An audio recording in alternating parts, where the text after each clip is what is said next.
a gorgeous Saturday night in South Florida. We have just a handful of games left in the regular season, but it's elimination time for the home side. Pittsburgh seeks to extend its winning form by securing its playoff positioning, and if they do so tonight, they'll bounce Miami from a postseason match. This broadcast, brought to you by Doral Kia, features Miami FC and Pittsburgh Riverhounds. Greetings to all. With Patty Foss, I'm David Gascon. Eastern Conference standings don't paint a pretty picture for Miami. Tonight, the math is simple, Patty. Win or you're done. Well, that's right. In year one here for Gaston Madani and his club, they've been better than they look on paper. The issue, though, is this is the only paper that matters. And if Miami FC does not come away with 3 points, their season is essentially over. That's a tall task against a very quality Pittsburgh side. And the unfortunate thing for Miami FC this season, they have nobody else to blame but themselves. They have lost 5 games from a winning position this year, and to qualify for the postseason, they can't afford a loss or a draw tonight. It's 3. They haven't scored in 4 games. Well, that's right. And on so many occasions here in 2025, they've been the better side. They just haven't found a goal when it matters, and they've given up some poor chances late in games, and that has doomed them here. Look for them to try to paint a different story here tonight for 3 points. Ford Francisco Bonfilio, Miami FC, has been driving the car all year long. He's the club leader in goals, but can he get some support tonight against the stingy Pittsburgh defense? Well, you would hope so, and the pieces are there. Sebastian Blanco in midfield, Christian Vasquez out on the wing. There are players that can feed the front man for Miami FC. Bonfilio has been so quality in the final third. If he can get chances, look for him to put the ball in the back of the net. These two teams got together back on July the 29th. And for Miami, late game heroics by Bonfilio, but Pittsburgh came right back on equalizing goal from death, and they extended their unbeaten streak against Miami to 8 in a row. Well, that's right, and that was a game in which Miami was the better side for the majority of the 90 minutes. However, Pittsburgh, as they've done so often this year, finds a way to just hang in there, get a goal when it matters, and for Bob Lilly's Riverhounds, they look to find a quality 3 points here on the road tonight. Charles All with a game-tying goal in the 95th minute. Fort Augie Williams has been fantastic this year for Pittsburgh. Leads the club in goals and shots. What makes him so dynamic? Well, he's pacing, he's athletic, he can get in behind you. He has a natural goal scorer's nose for goal, and on 8 occasions, he's put the ball in the back of the net. There's a reason that he is the second all-time leading goal scorer here in the USL Championship. Miami FC trying to snap a 16-game winless streak and keep their faint playoff hopes alive. Coming up on their side, we'll get you the starting 11 and first touch. It's Pittsburgh Riverhounds, Miami FC coming at you next.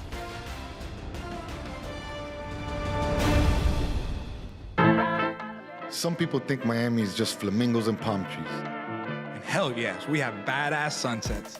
But Miami's Little Havana, Doral, Little Haiti, Hialeah, Wynwood, Coconut Grove, Kendall, Calle Ocho, Sweetwater, Homestead, cortaditos y coladas empanadas y croquetas.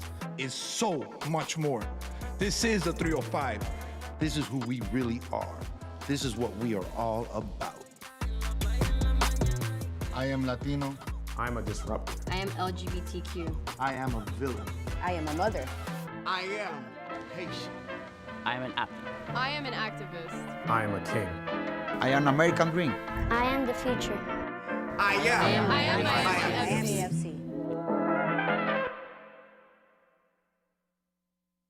No one was born a hero. It's an everyday journey. There are no shortcuts, no days off, no perfect scenarios. Things won't always go the way you expect. But overcoming challenges is part of the game too. Your time is now. When passion runs through you, become your own hero.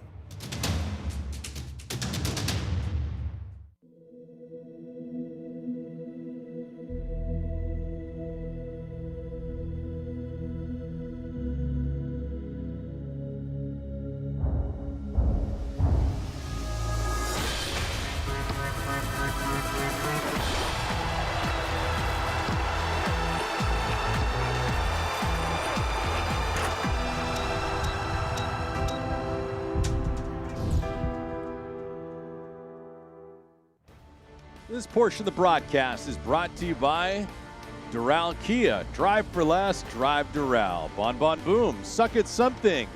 Macron, become your own hero. And Baptist Health.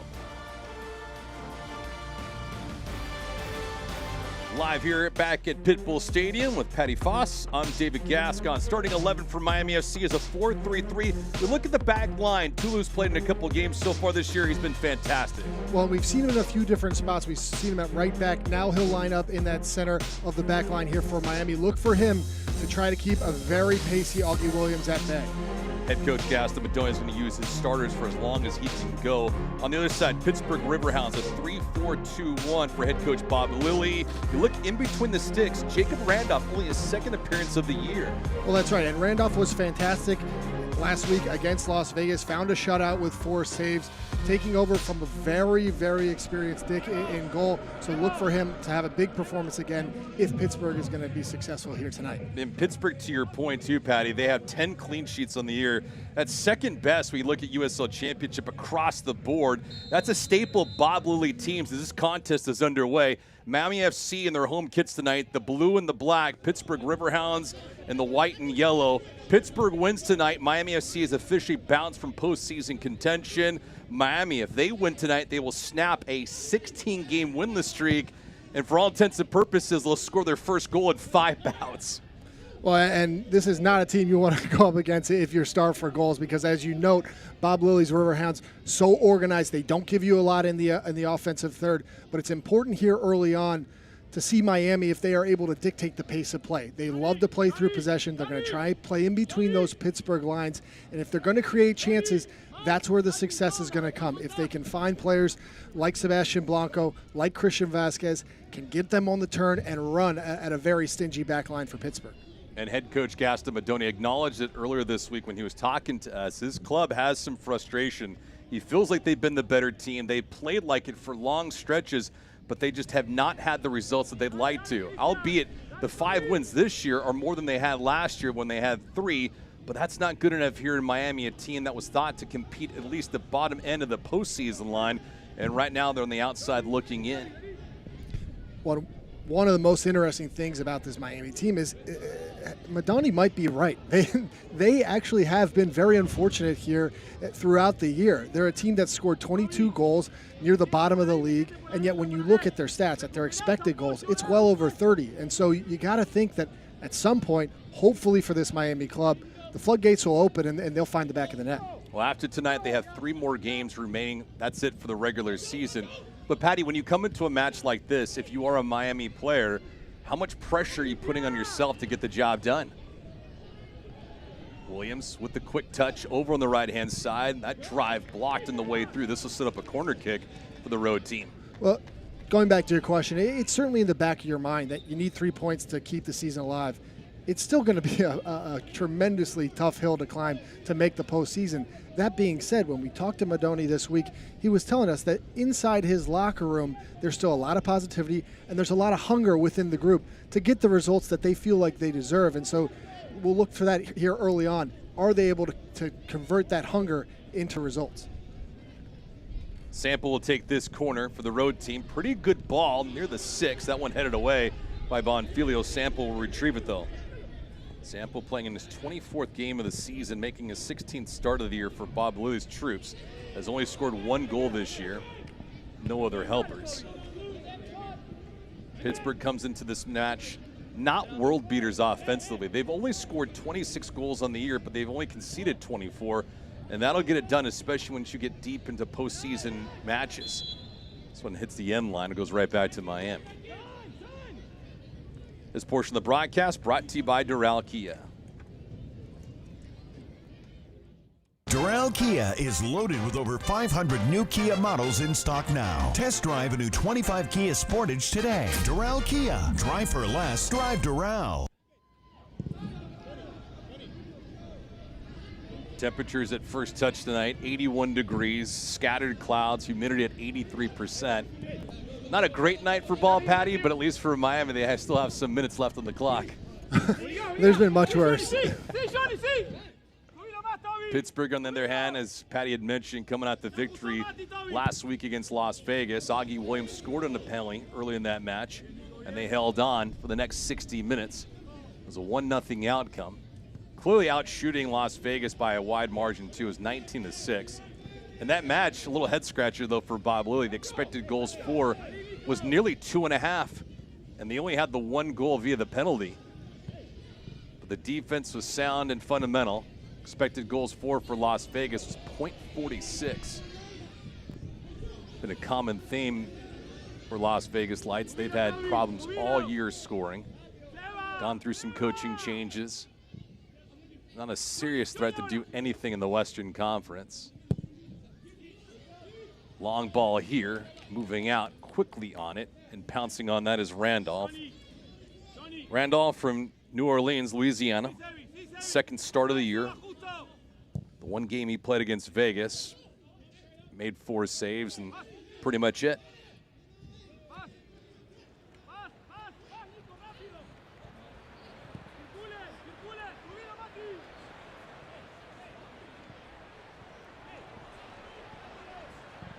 Got a moment, Patty. Take a look at tonight's keys to the contest. Well, for Miami in particular, as we talked about, they've created chances. They just have to find that quality. This one played into the back of the end, and a good stop there by Randolph. Good look, though, from Ricketts on the weak side. Tobias Zarate. Miami finds those chances that we see there, getting the ball wide. They have created in front of goal, but can they be quality in that final third and find the finishing touch? Secondly, full 90. We've seen Miami time and again this year put in good performances, have just 1 or 2 lapses in moments in the game in which they've let down, and it's cost them. On the flip side for the Riverhounds, can they be quick in transition, see if you can hit Miami on the counter, and stretch the game? One of the things that we are looking for coming into this is that 3-4-3 for Pittsburgh, if they're able to get those wing backs into the attack. It looks, though, early on here, 5 minutes into the game, like Miami has countered that with a 3-5-2 of their own, deploying Sebastian Blanco as a wing back here. And so look for that back and forth in wide areas to play a huge part of this game moving forward. And make no mistake about it, Pittsburgh does need to win this match. They want to do everything they can in their power to avoid either Lou City or Charleston Battery. Those are the top 2 teams in the Eastern Conference. Played out wide left-hand side. That ball fended off. Williams has it now. Augie Williams was looking for that ball. It almost pierced the heart of the defense of Miami FC. Fine play, though, as Toulouse on it. Augie Williams, the leading striker in this squad. You can see him there. 27 matches, 27 starts. He has been the guy for Pittsburgh this year. And there's Bob Lilly. 18th season as a leading man. Always a treat to talk to. You ask him one question, he'll talk for the next 15 minutes. Well, he is just a fountain of soccer knowledge, a legend in the game, and certainly has done a fantastic job now in his 8th year at Pittsburgh. But you're right, you talk to that guy for 30 minutes, you're going to learn a lot about the game and a lot about his team and a lot about the USL Championship. Blanco on the touch. Mercado trying to work that thing around the pitch, could not do so, was intercepted.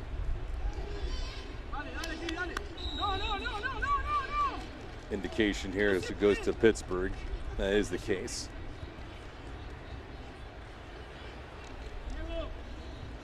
Pittsburgh, a confident group. They're fantastic at home. 7 up, 3 down, 3 draws. On the road, a little suspect. They have 6 losses on the road, 3, 6, and 4. If they can continue to climb the Eastern Conference standings, they'd put themselves at least in position amongst the top 4 to earn themselves a home playoff match. For Gaston Madoni, his first year as the leading man with Miami. It's been a trying year, but I'll give Gaston a ton of credit. He's had a great deal of confidence in his group, and he's never wavered on that during the conversations with us throughout the year.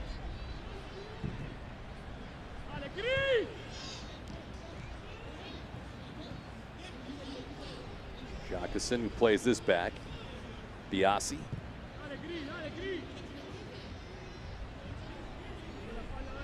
Pittsburgh unbeaten in their last 8 matches against Miami FC.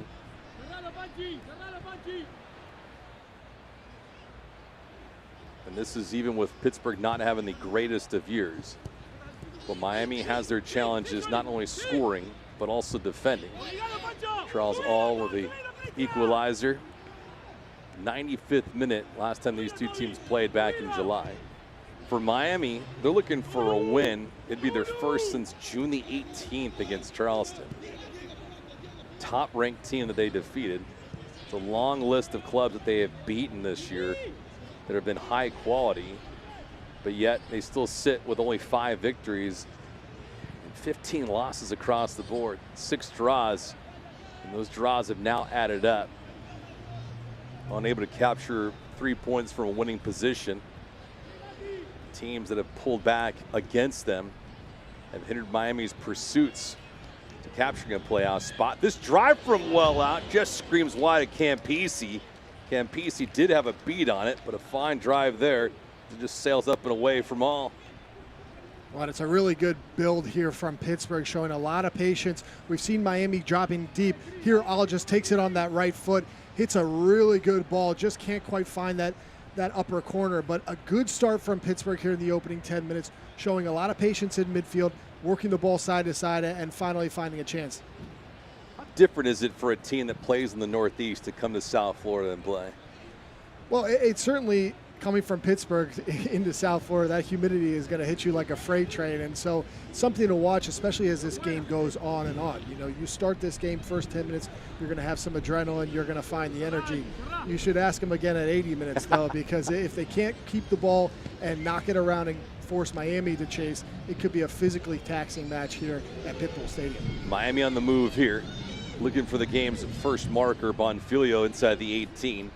So one touchdown, it goes right back to Miami and Matias Romero. Miami's been snake bit this year.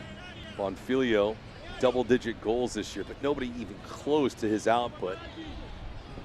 Jonathan Ricketts, who's on the back line for Miami FC. He's been helping his teammates set up a few goals. Dalton Knutson has 3 of them on the year. Kevin Hoyos, 3 of them as well. Nobody else in sight. For Miami, they wanted to play on the front foot tonight and dictate some tempo. They have not done that yet. Been level footing against Pittsburgh. Pittsburgh does not concede a whole lot.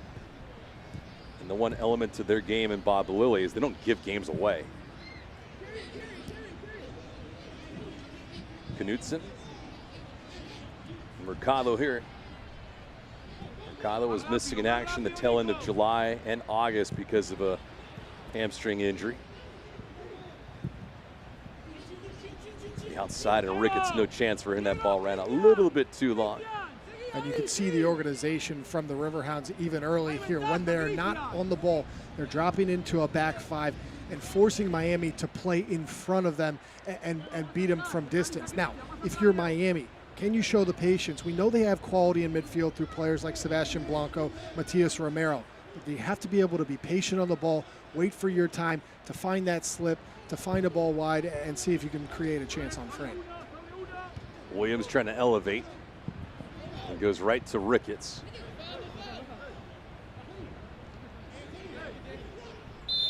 Miami's side has not made a lot of changes this year. They've made some on the back line. Tulu coming back after a hamstring injury before the season even started. It was a big lift. Bill Hamid transferred to Tampa Bay. Nicholas Campisi came in for him from Tampa. Bolu Akinyoti was deactivated and then transferred out.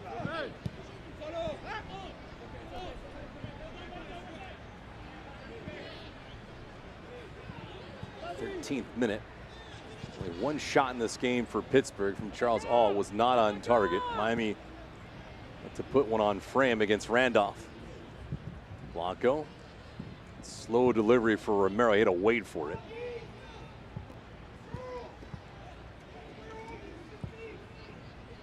USL on ESPN2. Watch Sunday, October the 5th for a clash of championship teams fighting for the playoff line. Eastern Conference Rhode Island FC battles to stay above the playoff line against Western Conference Las Vegas Lights. To climb above the playoff line. October the 5th at 5 p.m. Eastern, only on the Deuce, ESPN2.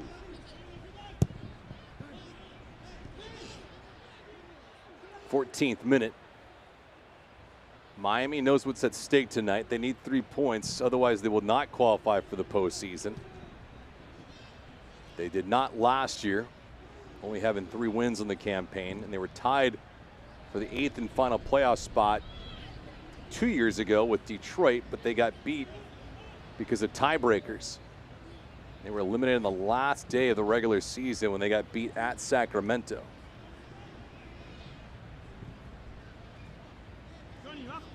Patty, in matches like this, when there's so much to play for only one team in Miami, is the expectation to go all out immediately, or do you want to have some in reserve as you get late in the second half?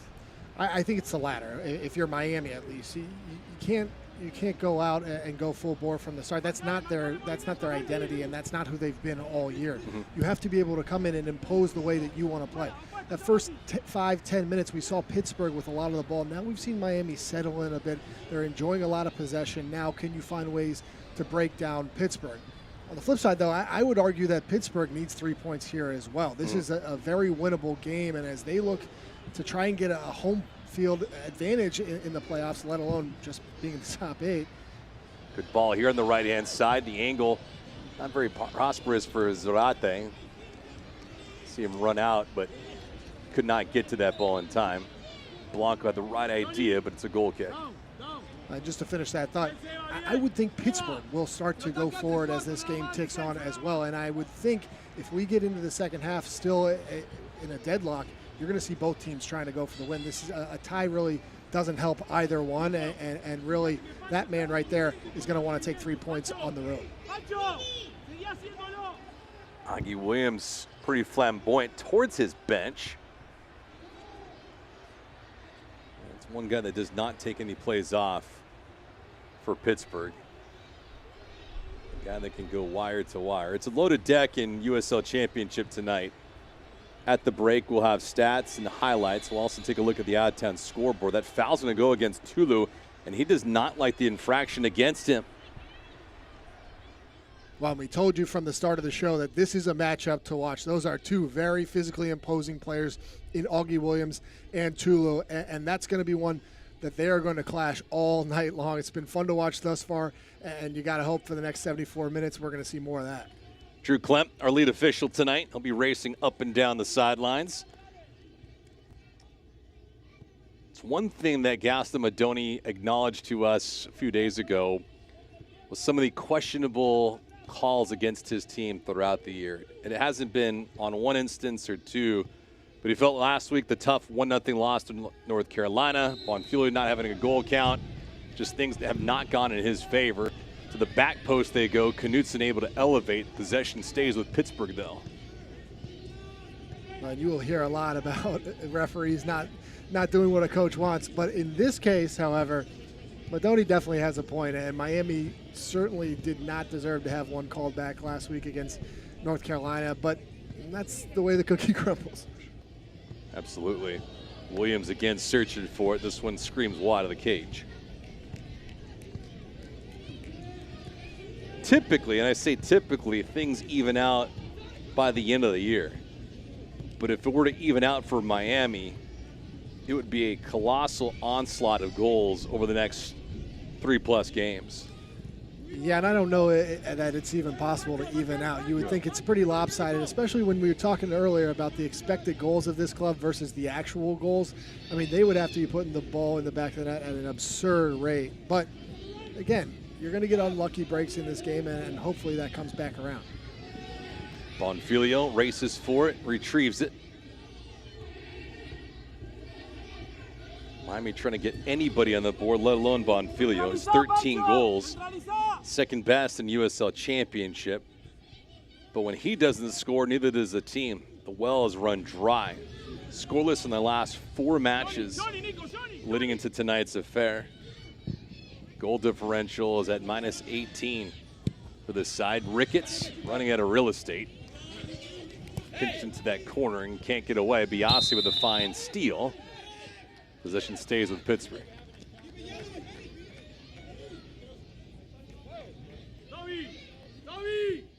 Más cerca de Pancho para la segunda, más You have to go back to August the 30th for Miami. Last time they scored a goal was a 3-1 loss against Loudoun United. A game that Gaston Madoni acknowledged that the thing could have been 5-0 at the end of the first half. I got a moment. Watch USL Championship in Spanish on 2DN, the nation's leading Spanish language sports network. Detroit City takes on Loudoun United on Saturday, October the 11th at 4 p.m. Eastern on 2DN. Go to USLChampionship.com for the complete USL TV listings.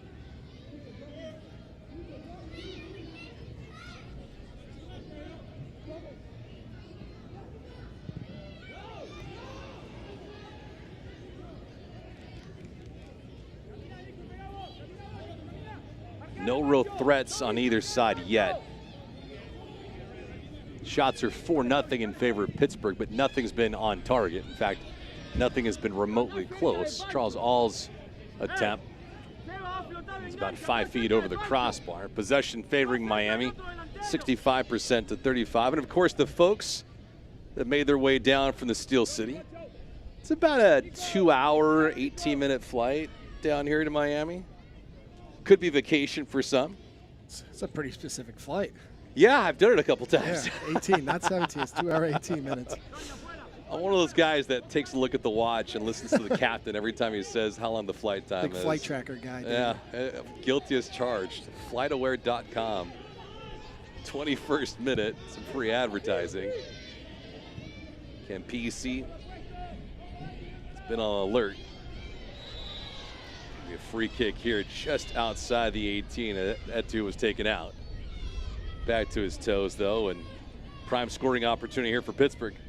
Well, it's a good bit of decisiveness there from Junior Etu, just running at that back line. We've really seen both teams, when they're out of possession, dropping in deep and making it really tough to play in behind them.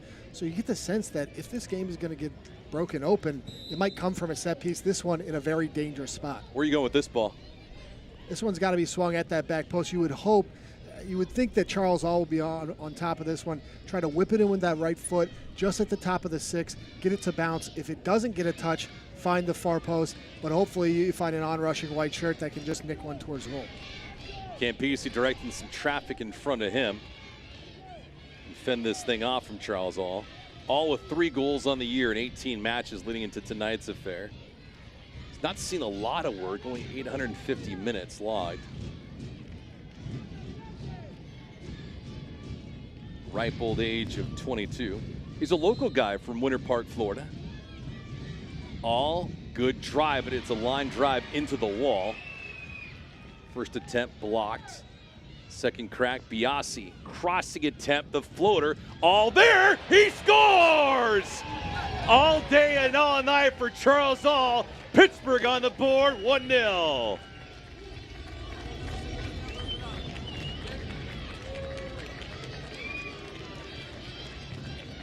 That thing was put on a tee for All, and he made it count. His 4th goal of the season. Riverhounds off and running. Well, and seemingly out of nowhere, it's a broken play off the free kick. A good ball across initially from Knutson, takes a little bit of a deflection, but that is a world-class finish from Charles All. Doesn't try to do too much from it, just wraps the inside of that right foot around it. Absolutely nothing Nicholas Campisi can do, and 1-0 to the visitors. That's how Pittsburgh plays. They don't need a lot of possession, but they're an opportunistic side. And to your point, Patty, you give a team like that an extra break, an extra possession, even on a broken moment, and it causes the opposing team to put their head down. Gaston Madoni, Exhibit A. So already in a hole is Miami. Pittsburgh on the front foot now. All's goal, his 4th of the campaign. Oddly enough, it was set up from his free kick that was blocked. Biasi stuck with it. Pittsburgh making the most of it, 1-0. In a game that didn't have really any chances before that, it's been broken wide open there from Charles All. When we talked this week to Bob Lilly, he told us Charles All has been a bright spot among bright spots for his club all year. He's a guy who was a fantastic player here in Florida at Stetson, the 2024 ASUN Player of the Year. I talked earlier to his college coach, Emmett Rutkowski, earlier this fall, and he said this is a guy who's going to have a long, long pro career. You get a glimpse there of just what he's capable of. Didn't need a lot of real estate, but that ball put on his right foot, he swung right through it. And Campisi with no chance on it.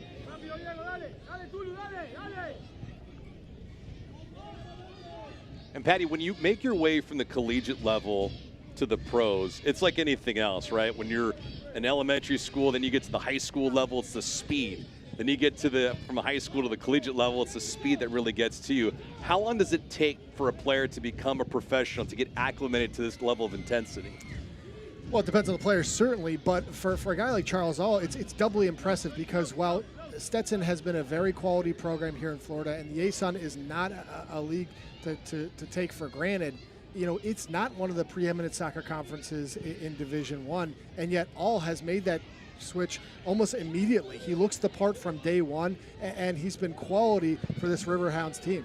Drive was blocked. Jacqueson with the attempt. It goes floating in to Campisi.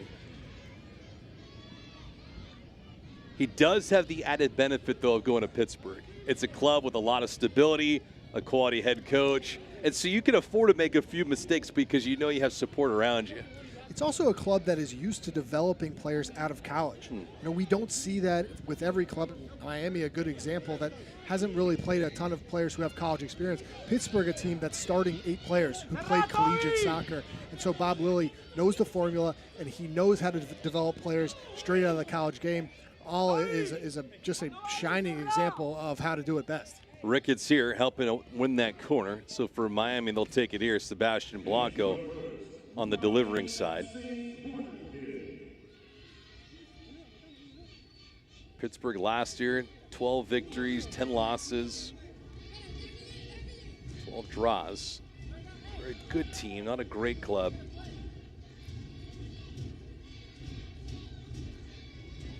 Blanco kept it on the deck. Good ball. That shot was blocked, though.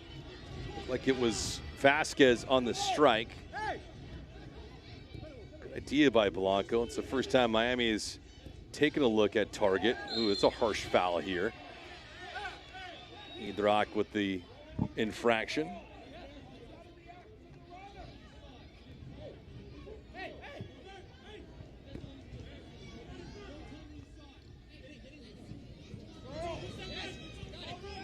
It's really clumsy there from Beto Idrak, just coming straight through the player, and maybe a little bit fortunate not to go into the book here midway through the first half. It's not been overly physical either side. It's been relatively quality on both ends. Goal being scored by Charles All, his 4th of the year. Miami looking to return fire. It'll be Blanco. Lofted ball, not his best delivery. Jacqueson trying to push the counter here for Pittsburgh. Typically won't burn up the track against the opposition.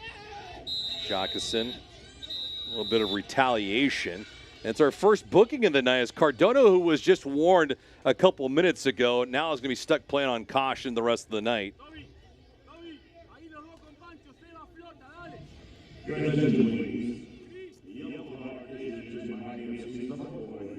Well, Jacqueson does really well here just to invite the challenge in from Nicholas Cardona. Maybe a little bit of an extra sales job there, but as you note, that card is as much for a persistent infringement as it is for that challenge.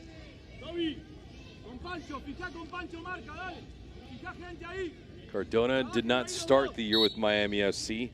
He had some injuries that limited his time with Gasta Madoni, making his 17th appearance of the year for the home side, 13 starts. Was with the club last year. There's only a handful of guys that were with the team to open up this year that were carryovers from 2024. Alan Gavilanis, who's still on the roster, is also a carryover. But pretty much everybody is brand new for Gasta Madoni. And the Argentine roots are rather deep. Ricketts with a nearly head-on collision. Biasi fortunate enough to get away with that.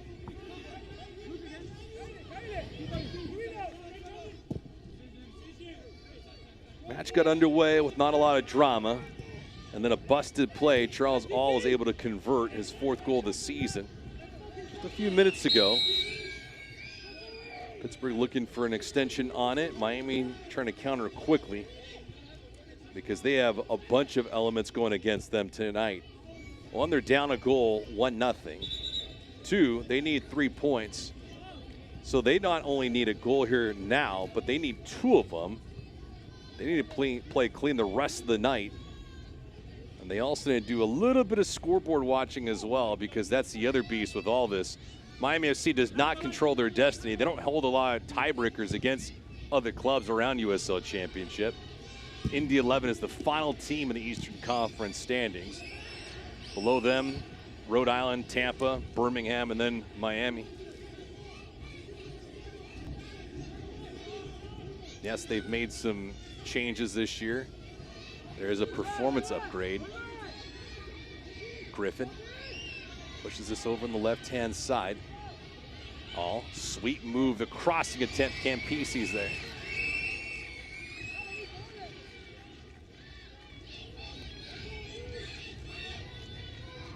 All's got a quick first step.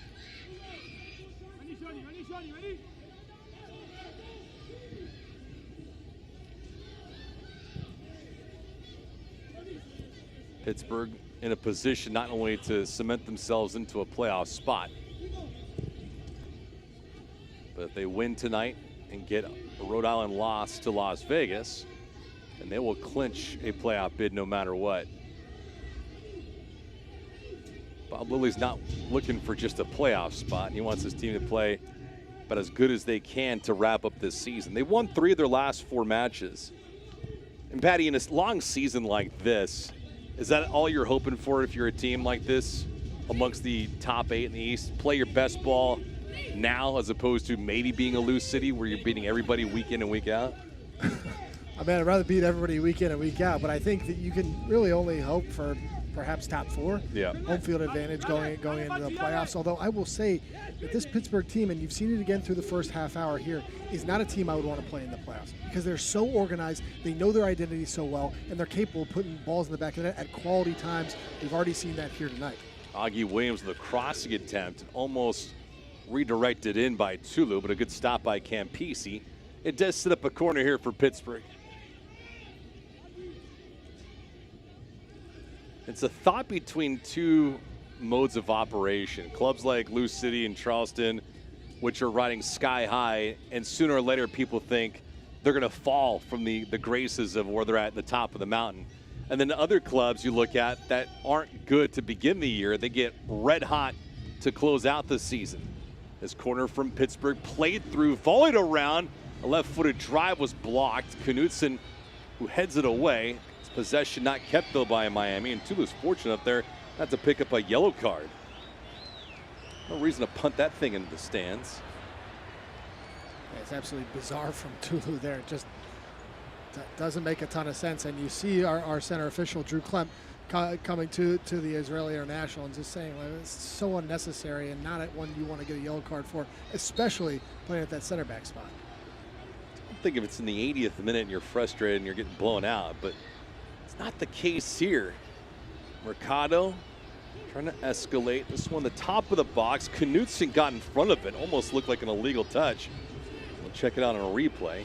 Augie Williams with the pivot. Left-hand side. Pittsburgh doing a fine job. Keep it. That grabs some woodwork. The rebound just pushed wide. Oh, my. Ever so close from it being 2-0, but quickly as Pittsburgh to react, Sample just missed. Well, it's a good ball across here from Augie Williams. This is just a little bit of an awkward touch, actually, from Bradley Sample. It just rips one off the near post, though. Makes no mistakes once it falls for him, and Miami really fortunate not to be 2 goals down. Campisi clearly beat. Miami hanging on by a thread.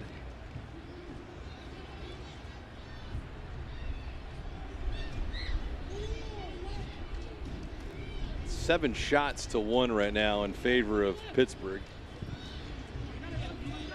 And the play has been one-sided for large portions of this opening half.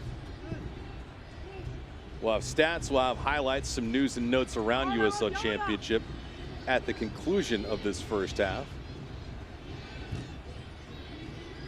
Blanco could not maintain it, but a foul against him.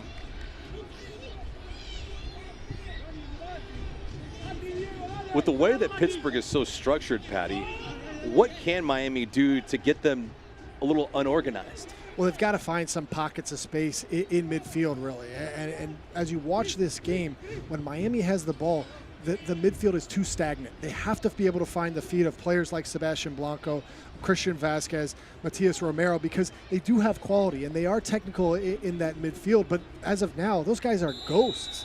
And so when Miami has the ball, they're knocking it around the back, and it seems like each time they try to go forward, Pittsburgh has the right pockets of space closed down, and they're so organized. Miami really having a lot of frustration in trying to build out of the back and move forward.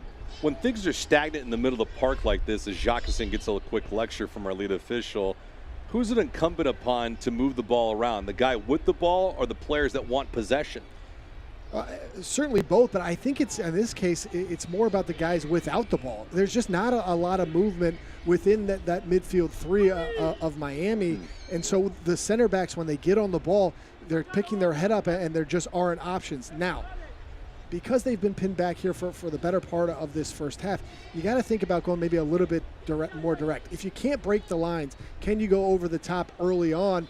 Something like this, try to expose those wings and see if you get service into the box. Zarate trying to pivot. Romero, the touch, too much muscle on it. Why not pull the trigger?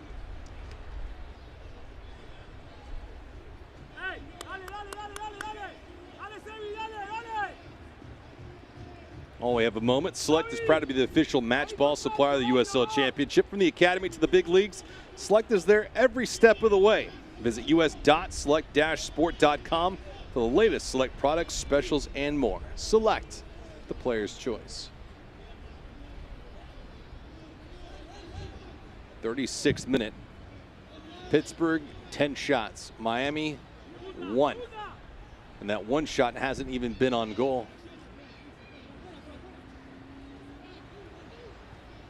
Ricketts and Jacqueline jostling in the corner. Ricketts asking for a foul, and then all of a sudden just puts this thing in the bleachers. Discombobulated, frustrated, whatever it may be. It's not helping his cause or Miami's.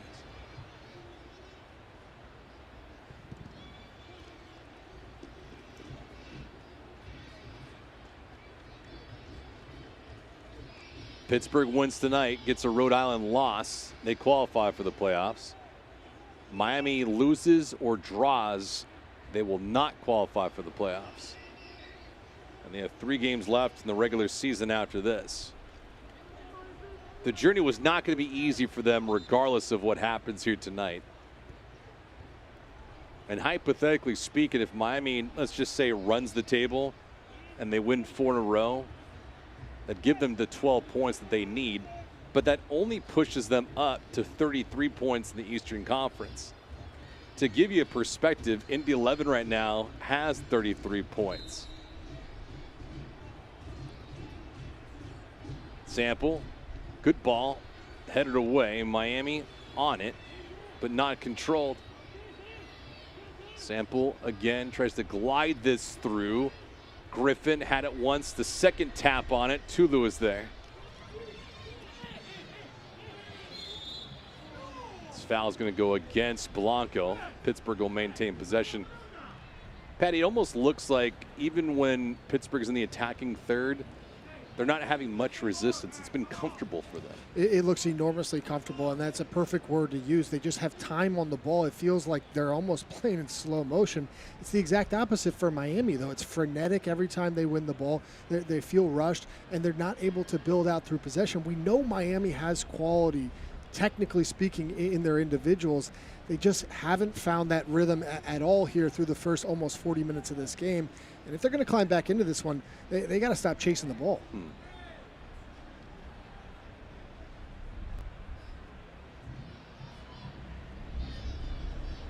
And this free kick from All. Scored his 4th goal of the season here in this opening half. See where he tunes this up at. Not going for a goal. Campisi vacates it, leaves it wide open. Plenty of real estate. Campisi able to get there in time. That shot was blocked. Good recovery from Miami as a group. Looked like Bonfiglio might have blocked it. Regardless, Campisi and company fortunate enough this thing is not 2-0. That's a really dangerous ball in here from Charles Hall. Does so well just to have a tantalizing little ball drop in the box, tempting Nico Campisi to come out. Can't quite get there. Ultimately falls to Jacqueline and a good block in the end. But yet again, another quality chance here in the first half for the Riverhounds. Sample will take this. Sample to the middle of the park. A lot of harassment here by the Riverhounds. They continue to push. Biasi going for goal. Good stop by Campisi.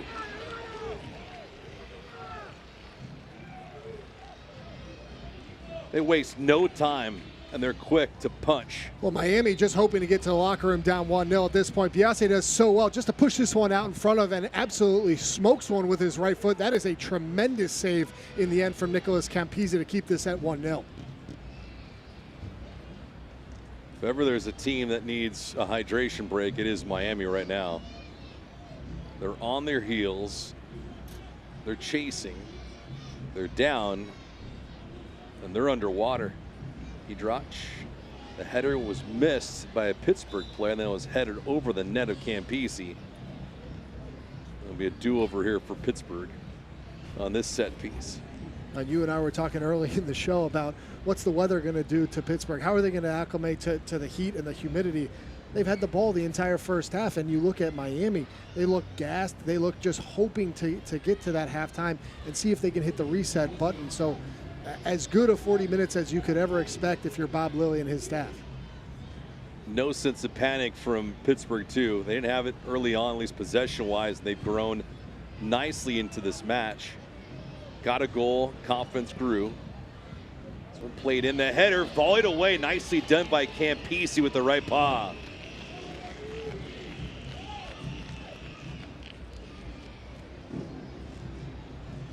Sample with a fine delivery for Pittsburgh.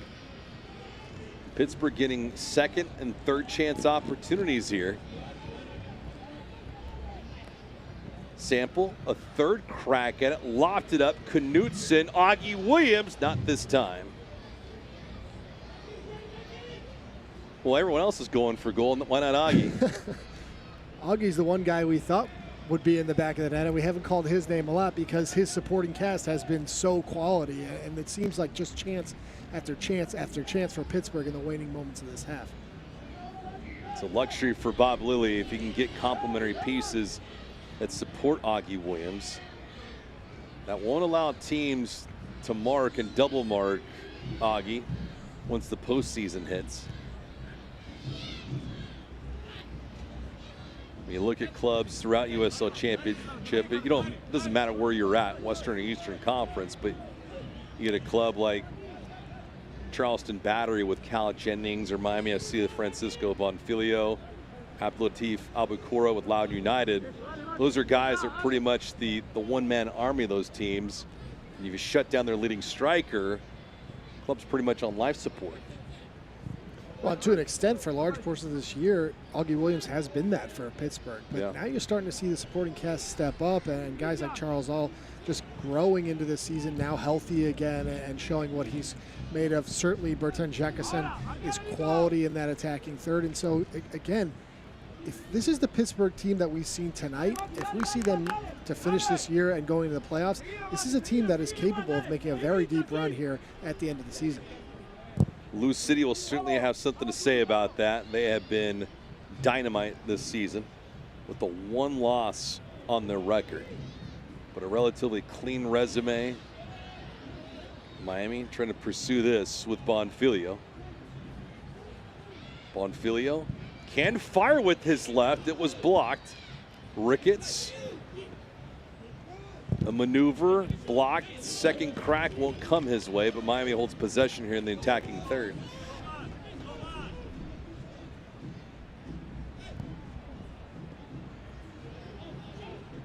And keep an eye on our fourth official to see exactly how much added time is permitted here in this first half. Pretty free-flowing half. Can't imagine we'll have more than 2 minutes of stoppage time. But Stranger things have happened. Vasquez, one of the club leaders in assists this year. Romero. Delicate spot. Blanco nearly found a seam. A touch here. It's going to go right back to Pittsburgh. Francisco Bonfiglio, 13 goals on the year for Miami. Has not had good service tonight. And because of that, he's only had one shot attempt. It was just seconds ago, something he created on his own.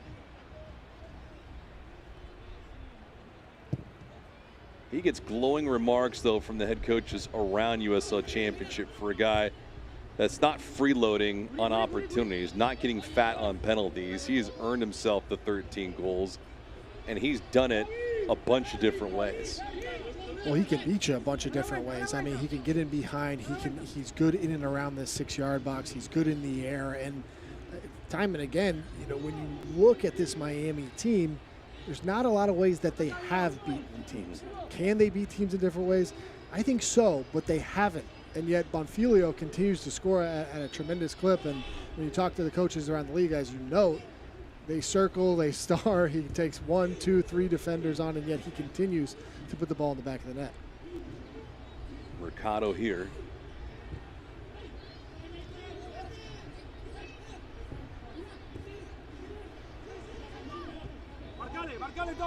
Vasquez. He gets held up. Jacqueson. Fourth official indicate 1 minute of stoppage time. Vasquez still down. And that'll be a yellow card issued to Jacqueson. So a couple players tonight now on caution. Cardona on one side for Miami. Jacqueson here.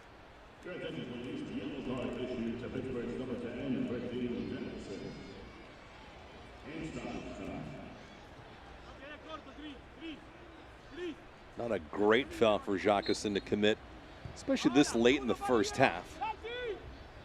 Mercado with some backspin on it. Easy to manage, though, for the keeper, as Randolph was able to pounce on it. He has not been tested tonight, so he will take his sweet time.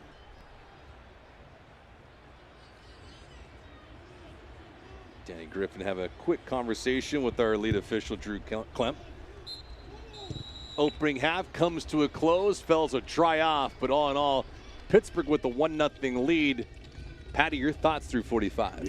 Well, it was dominant, really, from Pittsburgh. They controlled the play. They pushed Miami back. They scored a tremendous goal through the right foot of Charles All, and they were really comfortable in doing so. So you got to imagine that man, Bob Lilly, a job well done through 45, and certainly 45 minutes left to see out a huge 3 points on the road. Shots 15-1 in favor of Pittsburgh. Expected goals for .97 for the Riverhounds, .05 for Miami. They are in a world of hurt. Coming up on the other side, the Macron halftime report. Patty and myself will have first half stats, highlights, news and notes. We'll take a look around the out-of-town scoreboard. Right now, this opening half controlled by Pittsburgh. Charles All with his 4th goal of the season. Riverhounds 1, Miami FC nothing.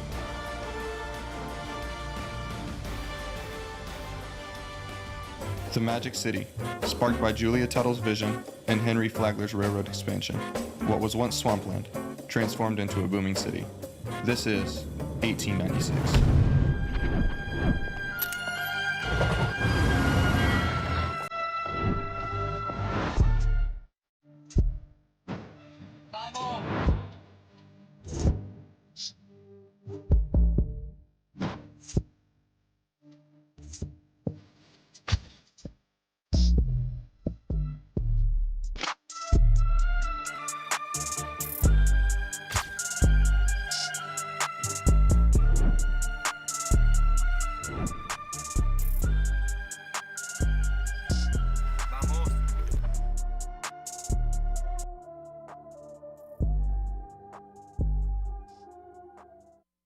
No one was born a hero.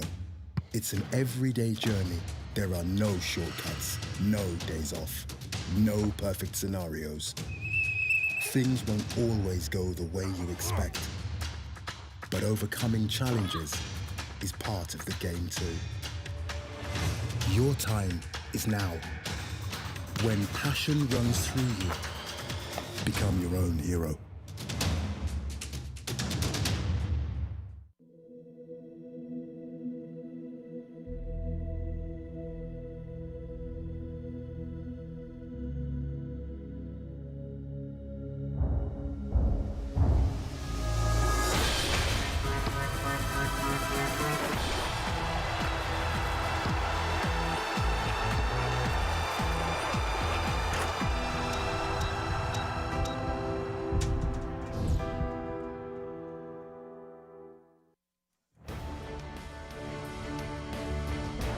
Back here live at Pitbull Stadium with Patty Foss. I'm David Gascon. Pittsburgh Riverhounds with a 1-0 lead over Miami FC. Well, I got a moment in time. We get to take a look at some nice construction things being built around USL Championship. Fellas, take it away.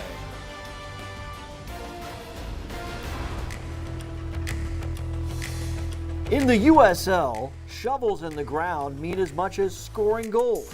And Sacramento Republic is on its way to transforming the city's rail yard district into a soccer palace.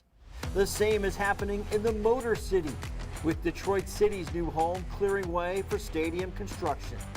Miami FC has unveiled its future home in South Florida, while the Pittsburgh Riverhounds prepare for their stadium expansion, preserving one of the best views in all of sports. The growth is felt as well in League One, with expansion on the way for 2026. The scene changes daily at the site of Fort Wayne's new home, from clearing the area in early June to the sweet sight of concrete and steel in mid-September. All watched closely by Fort Wayne's Director of Communication, Justin Cohn. Thousands of people literally drive past this thing every day. So how cool is it for everyone to get a chance to see this thing every single day get closer? Yeah, it's really cool. It's ideally located for people going to and from work, or they're driving down to Indianapolis, and you're seeing it in really at a rapid pace come up. So you're really seeing a lot of the facade of what will be the stands start to come up. I look at the renderings. First thing I notice is this gigantic video board. So give me some of the neat things about that, because this might be the best thing in League One for sure. Yeah, I mean, the scoreboard is something I'm really excited about. It'll be the second longest scoreboard in the entire state. So that means it eclipses an NFL stadium. You're going to have a lot of options at Fort Wayne FC Park in terms of watching the matches. There's a lot of possibilities that you can do with the scoreboard. Fellow League One expansion club Boise is seeing its vision take shape as construction at the park at Expo, Idaho is full speed. And longtime League One club Greenville Triumph has kicked off construction at Bridgeway Station.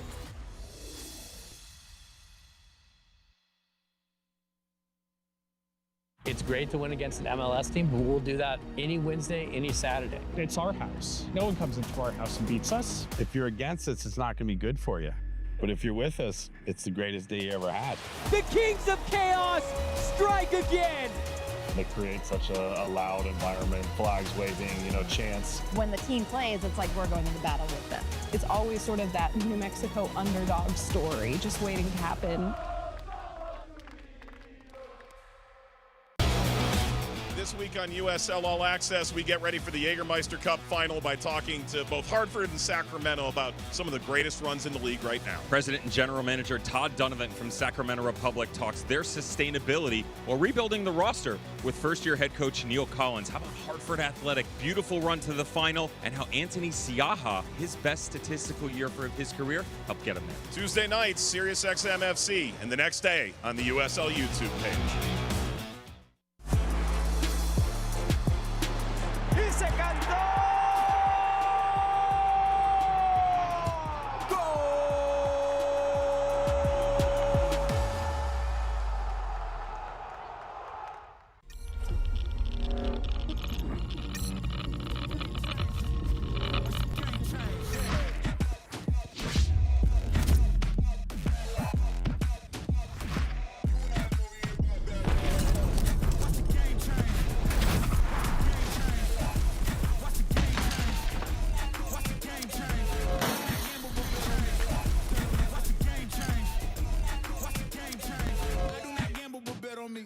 Tell them this like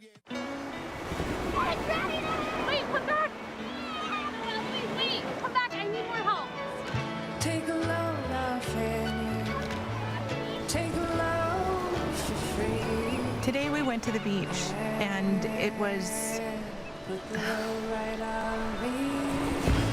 totally worth it.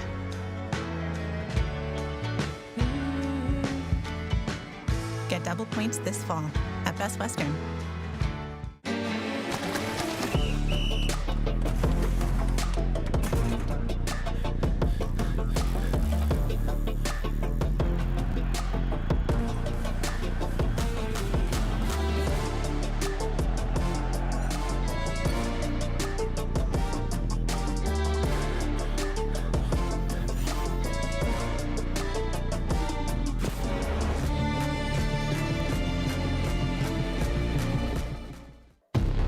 Hartford Athletic gets to the Jägermeister Cup final.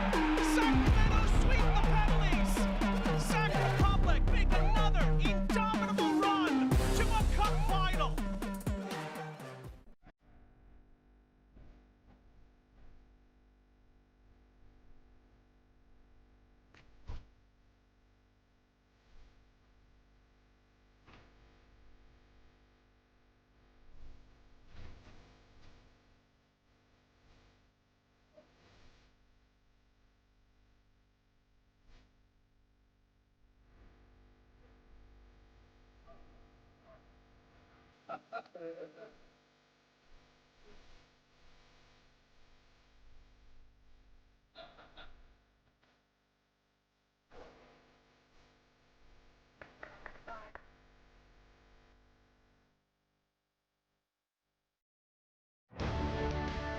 The Cron Halftime Report with Patty Boss. I'm David Gascon. Pittsburgh Riverhounds with a 1-0 lead. Charles all on the board.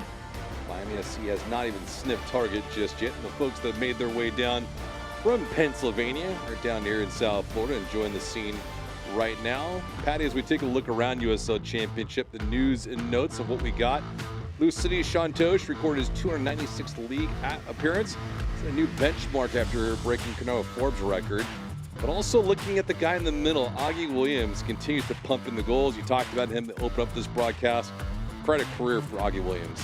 Well, he's been incredible. I mean, 84 career USL goals. He's so dynamic and such a huge part of this offensive unit for Pittsburgh. But in Louisville, the consistency has been key. I mean, we've talked time and again about how quality they've been all year. Certainly, they have that veteran leadership, and 296 league appearances. It's just massive. JP Skiris also securing a multi-year contract extension with Phoenix Rising up until 2028 with an option on that as well. So the news and notes around USL Championship.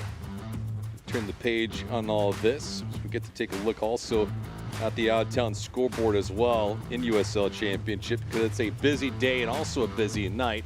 We look around, anything that jumps out to you? I know Detroit having their way with North Carolina, but Loudoun United, they've taken, I don't want to say a fall, but they've really come back down to earth. They're one of the better teams in USL Championship to start the year, but it's like that old saying, it's not how fast you start, it's what you do at the end that really counts. Well, that's right. And Ryan Martin has done such a quality job for Loudoun. That, though, a tough result at home and one that has some impacts on our game. You know, as a live table, if Pittsburgh can come away with 3 points here, they will jump Loudoun into that fourth spot and some home field advantage there to start the playoffs. Huge. 21st minute, Lou City and Indy 11 also underway. There's no score just yet in that contest. Taking a look at schedules as we continue to shuffle the deck on what is on tap upcoming tonight. Anything that jumps out at you that you want to earmark? Well, I think you and I were talking earlier about that El Paso Orange County game, and two teams that love to go at one another. Should be really entertaining attacking football, but really here getting down to the wire and a lot to play for across those 6 matchups. Should be some fantastic soccer to finish out what's been another quality Saturday in the USL. All the action available on ESPN Plus and also CBS Galazzo. Kickoff times 8 and 10 o'clock Eastern respectively, and of course tomorrow on the Deuce, Las Vegas and Rhode Island at 5 o'clock Eastern on ESPN2. So tonight, right now, Miami, their playoff hopes are at stake. They need a couple of goals and they need to shut down Pittsburgh for another 45. We'll have stats and highlights around the corner. Don't go anywhere.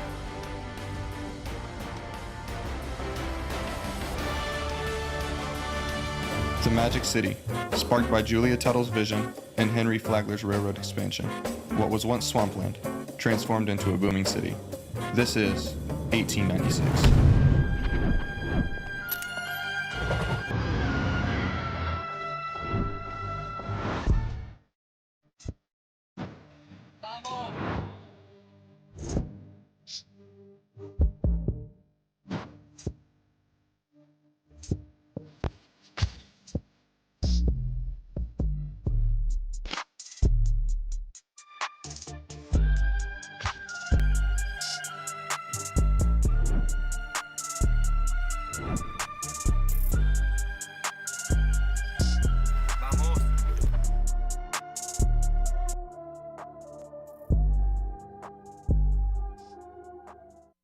Kia is loaded with over 500 new Kia models in stock now. Test drive a new 25 Kia Sportage today. Doral Kia. Drive for less. Drive Doral.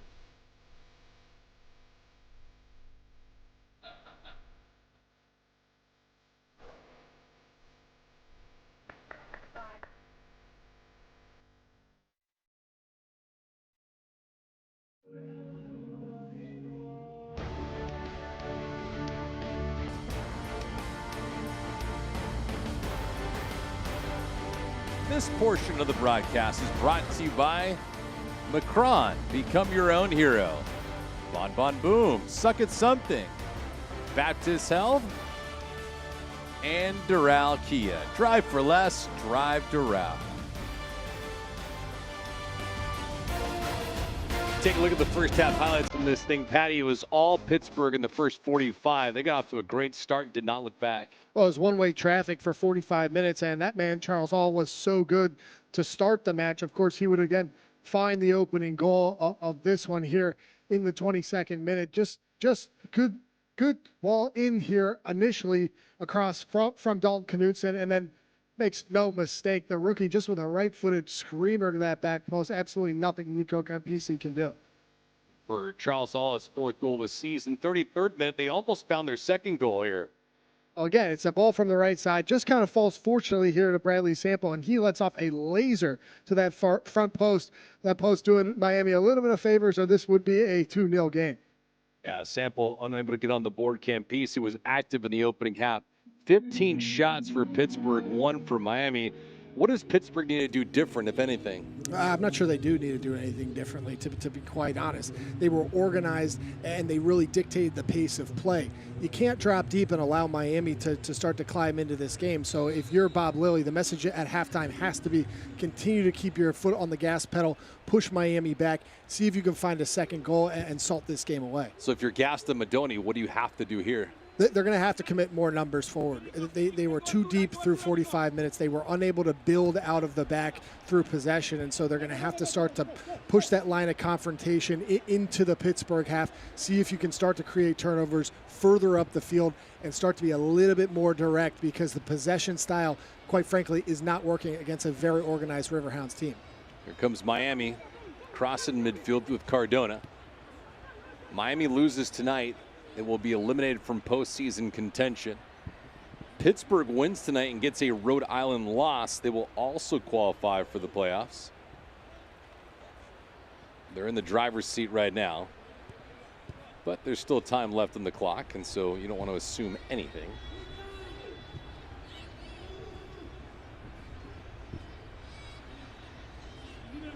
Miami has not had a quality year. Improvement, yes. But that's it for Pittsburgh. On the other side, just back to business for Bob Lilly. Had a pretty decent year last year, but really the heartbreaking moments for them were in 2023 that grabbed the Players' Shield. in 2023 with 19 victories and 5 losses. And then they got bounced by Detroit in the opening round of the playoffs. A shocking upset. Ball kept for Miami. Cardona was asking for it for a minute. Zarate on the deck. A crossing attempt, easy to fend off for Pittsburgh. Well, it's already better start here from Miami. It's exactly what we're talking about. It's a ball from Tulu that skips lines and hits Zarate, who is among that front line, trying to get him behind Pittsburgh. That's what we didn't see in the first half. Ball here, Zarate taking a look with the left foot. He scores! In the 48th minute, Miami's got some life.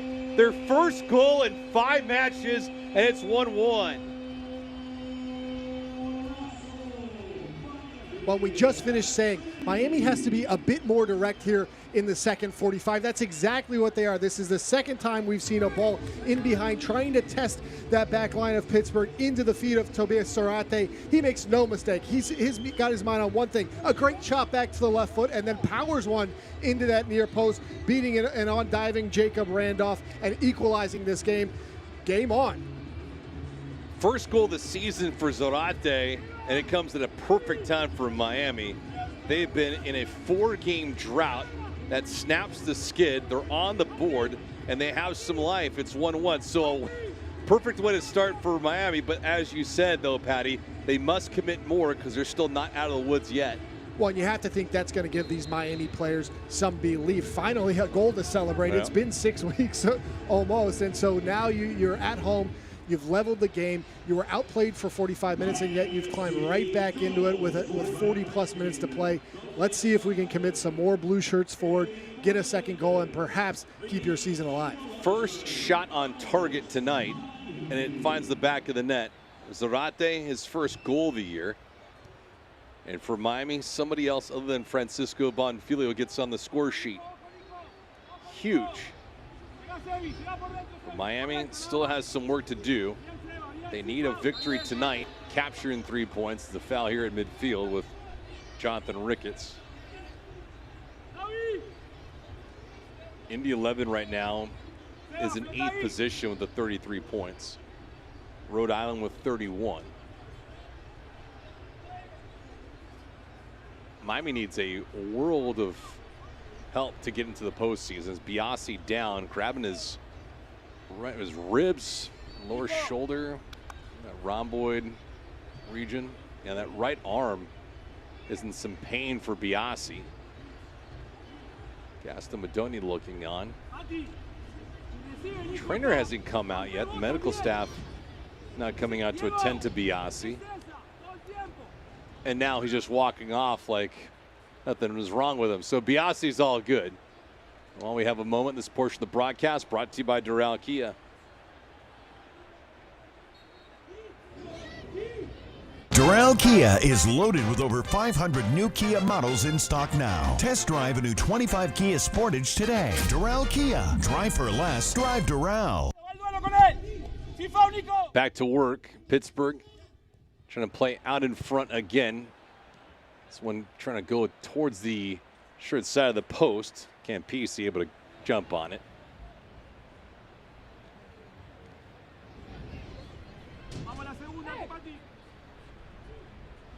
Miami after tonight's contest, well, they'll be on the road. They have a date with Lou City next week on October the 11th. So the road to the postseason will not be easy for them. They have Lou City, Sacramento to close out the year. For Pittsburgh after tonight, they'll take on Indy 11 on October the 11th at home.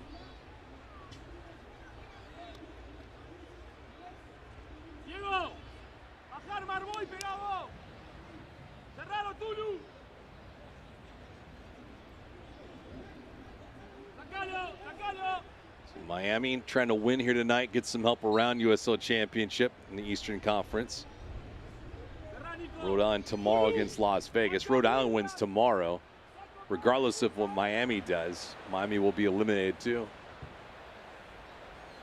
Well, beyond just the mathematical scenarios, because we know it's going to be a tough task to get into the playoffs for Miami, if you can get some results to finish out the year, you got to feel like Gaston Madoni and his staff will feel like they have something to build into for 2026. In the first year here of what they knew was going to be a tough rebuild in the club, when we talked to their staff this week, they felt very positive about where they're at in building a culture, in building a squad. The results have not come, but can they come here in the last couple of games so that you have something to build on in the offseason and going into the next year? When you don't have a good year, but you close the season on a high note, how do you carry that over into the next year? Well, especially in this league where there's a lot of turnover and you really have a different squad from year to year. It's on the back of the front office and of the coaching staff. That being said, there's a lot of players that have been brought in from Madoni that you would expect to stick around. And so that's going to fuel your fire for the offseason, for training, for building that camaraderie and that culture. But you make a good point. It's tricky to do because there is that lull, and yet you want to be able to have that foundation to build on for what could be a very quality side moving forward. At one point this year, Miami had 9 players that were from Argentina amongst the starting 11. 9 of the 11 were Argentine. Not the case here tonight, but you get the idea. Bonfilio's attempt. No. Romero, good ball, right idea. He just wasn't on the same page as Romero, Zarate, and Bonfilio. A little bit of a disconnection. They're asking more questions. Well, they are, and it's more positive going forward. You're starting to call names like Bonfilio, like Zarate, if they can get Sebastian Blanco involved. I mean, these are very quality players, individuals that they have in that first 45. So frustrating because they were not able to break lines and get into the attack. Now we're starting to see what they're capable of in a Miami side and pushing for that second goal. Vasquez couldn't hold it. Griffin with a good ball over the top. But Miami trying to push the counter the other way. Zarate got in front of that, but it goes dribbling into Randolph. 54th minute near from Pitbull Stadium. Miami and Pittsburgh, when they locked up back in July, it was a 1-1 draw. Those 2 goals that were scored in that match came in the final 8 minutes of play. Tonight, not even close to that. 1 in the first half for Pittsburgh, 1 in the second half for Miami, and that's where we're at. Riverhounds don't need 3 points. They'll take it, but it is required for Miami if they have any aspirations of qualifying for the postseason. Blanco pushed it out wide. Ricketts with the idea. Nobody in sight, though, for Miami. Bonfield giving chase, but a little harsh on that.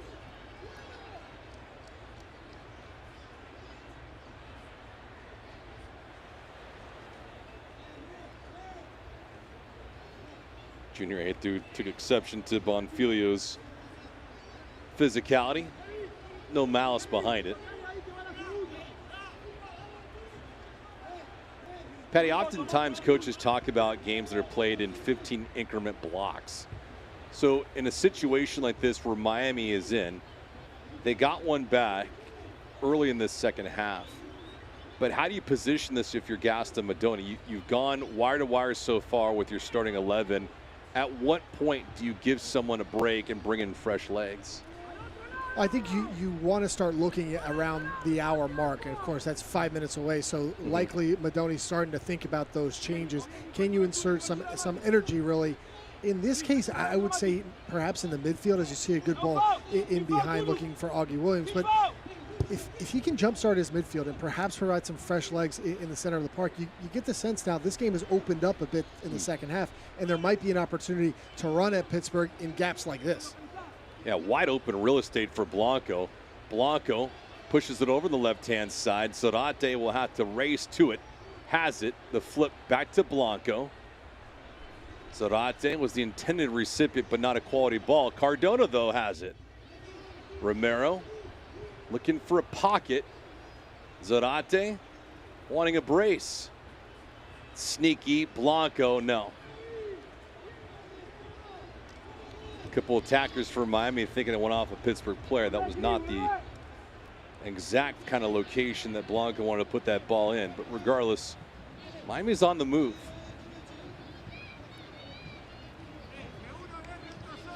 Folks, soccer season is here, and SeatGeek is the official ticketing partner of the USL. Get all your USL tickets and much, much more from the #1 ticketing site. SeatGeek, your ticket to great seats. I actually had great seats via SeatGeek for Game 6 of the Stanley Cup Final this year. Panthers and Oilers. SeatGeek hooked it up. Hockey capital of the world. That's right. Florida. Yeah. A couple Stanley Cups for the Florida Panthers, a couple for the Tampa Bay Lightning. It's pretty wild. Taking cups away from your city in Chicago and a couple in LA. Who would have thunk, right? Might have to check out SeatGeek for those MLB playoffs now. Oh, there you go. There you go. There's nothing like having a winter sport celebrated on the sandy beaches of South Florida. Find your local dive bar with Keith Tkachuk, his son, Matthew Tkachuk, in the Stanley Cup being drank out of. Pretty wild scenes. For Miami FC, they're trying to get back to their winning ways. They haven't had that in quite a while. A harsh foul on the far boundary, and this will be a booking. Match has not had a lot of that here tonight as Ricketts was taken out and Biasi will just walk back with no confrontation.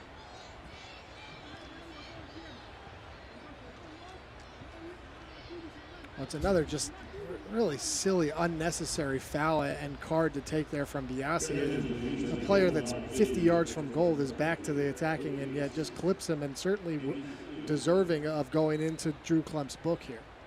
9th yellow card of the season for Biasi. Been a little dangerous, a little reckless at times, but nowhere near any kind of infraction that would keep him out for a bit. Tulu trying to creep up. Miami's spending a lot more time in the attacking third. A good twist here. One touch. Wide open guy, and they score! Tobias Zarate with a brace. Miami with the lead.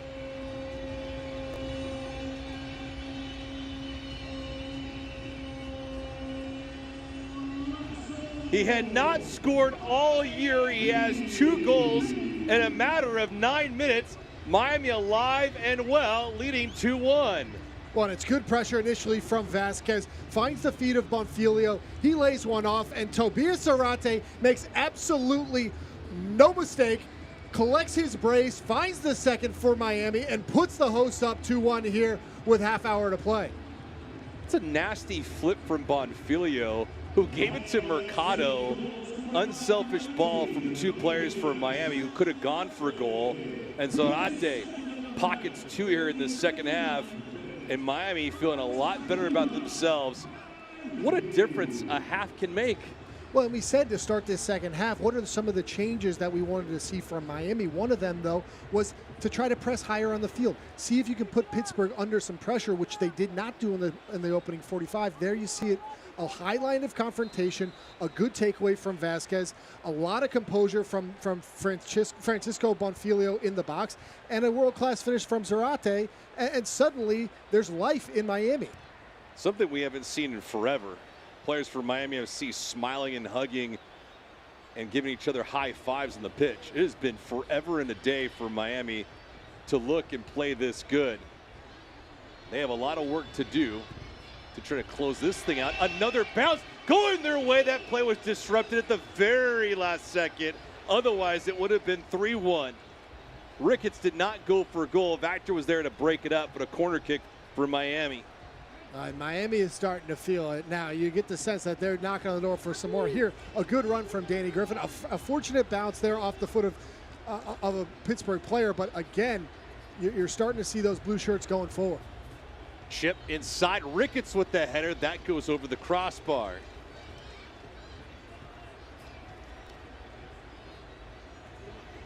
It's the first time that Miami scored multiple goals in a match since August the 23rd, when they got beat by Indy 11.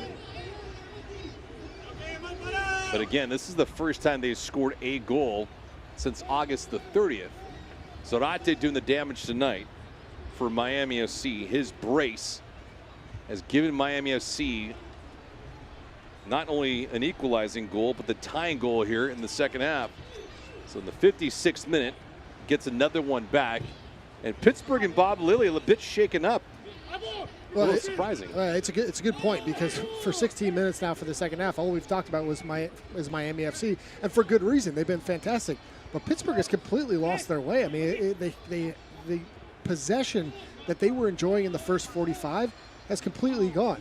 The rhythm that they found in that first half completely gone, and so a little bit of pressure from Miami, and Pittsburgh suddenly can't find the midfield. They can't break lines. They can't go forward, and they have not been dangerous.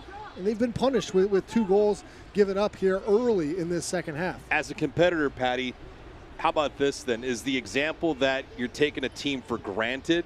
You're up 1-0. They've been playing poorly. They're winless in 16. Do you take your foot off the gas? Is that human nature? I think that's fair. I mean, the word that we used to describe that first half for Pittsburgh was comfortable. Yeah. And they got too comfortable, clearly, because they're being played off the pitch to start the second. Now, can they work their way back in here? Good moment here, Campisi with the right boot. The rebound just goes wide. All was looking for some heroics on the weak side. Augie Williams was available, couldn't puncture it home, and Miami escapes. They still lead 2-1. Some changes here, though, for the road team. Chase Boone will come into the affair. We said the moves were going to come here in the second half, Patty, coming for Pittsburgh, and with a great attempt.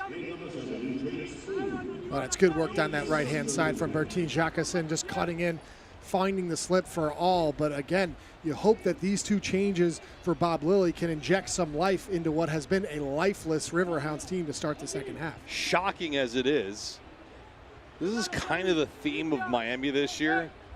They have not looked good in certain stretches.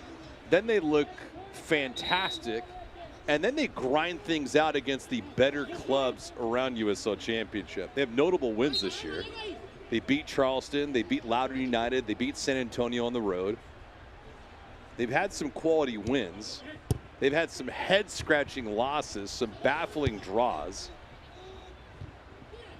Is it a mixed bag? No, because you look at their win-loss draw record, and they only have 5 wins on the year and 15 losses and 6 draws. But every time you talk to an opposing team's head coach, they come out candidly and say Miami's a tough out this year. They're not a rollover team like last year's squad.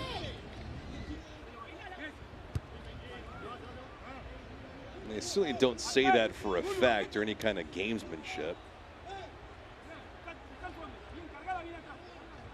And the proof is, as they would say, in the pudding. Full 90 is typically what Miami plays at. Last year's squad was a team, if you got down a goal, you expected 2 more to follow after that, and it was just a major avalanche that would follow. Well, this is a veteran Miami team. I mean, the players that have, we've talked a little bit about Gaston Madani and the amount of Argentines that he's brought in, but a lot of those Argentines that he's brought in have played at various levels of international football and have a lot of experience, let alone a guy like Sebastian Blanco, who's spent 7 years in MLS and has seen a lot. So to your point, it's a hard out because this is a team that has individuals who have been around the block, and they've been in games like this one where they were down 1-0 and they've climbed their way back in, and so they're giving Pittsburgh all they can handle to start. And 2 with a pretty good ball here, just had a little bit too much run on it. Boone out wide was the intended recipient. Sweet move by Vasquez, good stutter. Looking around, just a tough ball to put that in, as Bonfilio did not have proper footing. Augie Williams, high pursuit, has it. I don't know if he was going for a goal or not. Over on the left-hand side was Boone. He was available for a large portion of that sequence.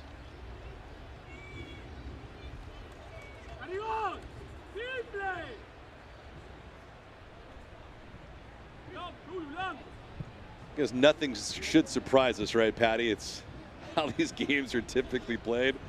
45 minutes, tilted one way. Team winning 1-0, out shooting the opponent 15-1, and then all of a sudden the second half, and things just go complete 180? Yeah, I mean, I'll be honest. So this is not what we were expecting coming out of halftime, because this was a lifeless Miami team in that first 45, and it was Pittsburgh team who was knocking the ball around the pitch. But yeah, this is what we get in this league. I mean, it has turned around, and it's been a tremendously entertaining affair, really start to finish. Atu could poke away. Cardona saying it was off of him.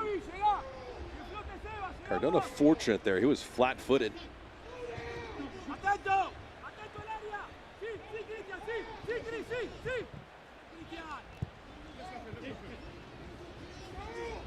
Cardona does have a yellow card, so he's on caution for the rest of this match. Gaston Madoni has not made any changes. He typically will make changes right around the 60th to 70th minute, unless he needs to empty his bench. But tonight is a different animal. His club needs 3 points. Not only for morale, but they need to keep their playoff hopes alive. Tulu, sharp. Crossing attempt, Campisi. Wow, he was rolling the dice. He kept backing up, and Augie Williams running in. Could have easily headed that in if he had enough elevation on it. Well, to your point about the substitutes, I would expect Miami to try to ride their starters as long as they can, because quite frankly, this 11 has deserved it. That's a bad giveaway here. Yeah, turnover sequence. Oh, Pittsburgh did not take advantage of it. Wow, if there was ever an opportunity, this Charles All and company had the numbers and could not get a quality shot on goal against that man, Campisi. No, it's a really bad giveaway, and quite frankly, if there was ever a time for Charles All to be unselfish, it was right there. He could have slipped an on-rushing Danny Griffin, who was in on goal, but it's been a better response here in the last 5-10 minutes from Pittsburgh, starting to commit numbers forward and see if they can climb right back into this game. This match is far from over. So in this situation for Miami, you can't rest on your laurels. Frankly, they haven't been good enough this year to do that. And the previous time they played Pittsburgh on the road, they blew a 1-0 lead and conceded in the 95th minute. So yes, no lead is safe. Randolph has conceded his first 2 goals of the season here tonight.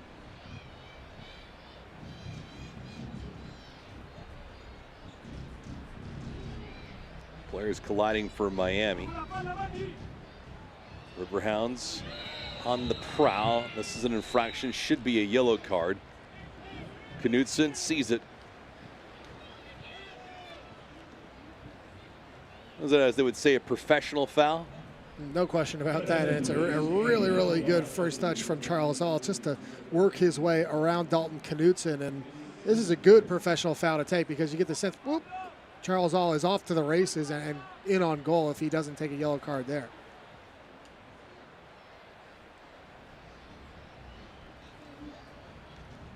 There's a time and place for everything, and for Knutson, it was that. But here for Pittsburgh, a free kick. Augie Williams in a dangerous spot.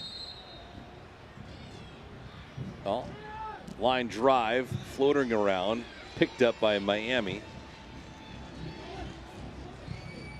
Trying to switch the pitch. Mercado, look at a toe on it. And Miami does have possession. Christian Vasquez had the assist on the Zarate second goal of the night. Can't get to this ball. Played away though. Vasquez, team leading 6th assist of the season for Miami FC. Nobody even close to him in terms of the goal support output. Well, he's been a real bright spot. We talked early in this game through the first half. There was no combination play in midfield. He has been that link through the first 25 minutes of the second half. He's been crafty. He's had a lot of ideas going forward, and a player that was playing in the Ecuadorian second division for Vino Tinto last year. That has been a huge addition for Gaston Madoni and his midfield, and creating chances for players like Bonfilio going forward. Sebastian Blanco is done for the night. Gerald Diaz will come in for him. It's our first change in the 72nd minute. Blanco departs. Diaz is in. Do you like the move? I do. Quite frankly, the 37-year-old legs of Sebastian Blanco, probably a tough ask to go a full 90 in this heat in South Florida. He was better in the second half, but really not his best night either. And so just to inject some energy and a little bit more of a box-to-box midfielder going forward to see if you can close this game out, I think it's a really good move there from Gaston Madoni. Us folks that are above 37 don't have the legs to go a full 90 anymore. Is that what you're saying, Patty? That's right. That's exactly what I'm saying. Touche, touche. Oh, gone are the days where you have the endurance and strength to go a full 90 in a match like this, especially in the weather conditions of South Florida. Although there's one Argentine that plays in South Florida that might tell me Yeah, might have a compelling argument against. Just maybe. This ball kept. Cardona. Fine play here, but there's going to be a yellow card being shown on this sequence as Diaz comes in, seconds in. Etu gets wrapped up and rolled around. He's not feeling good about himself. Take a look at this sequence.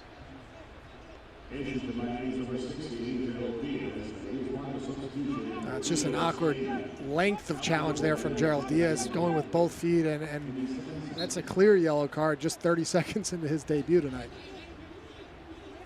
Quite the way to start.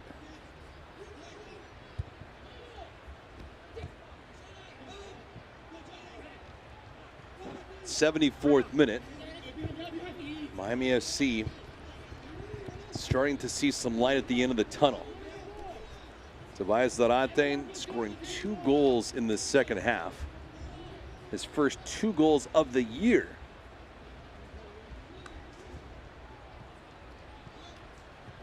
Oh, we have a moment. If you can't watch the match, make sure you turn on Sirius XM FC 157, North America's only 24/7 soccer source for engaging soccer talk all year. USL All Access on Tuesday nights, plus your live matches in the USL, MLS, Premier League, and more.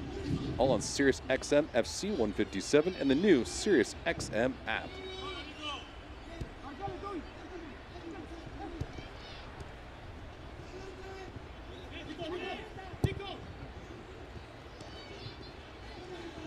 Unable to settle it down. Miami on the counter, though. Pushed out wide. Campisi comes a mile out of his net.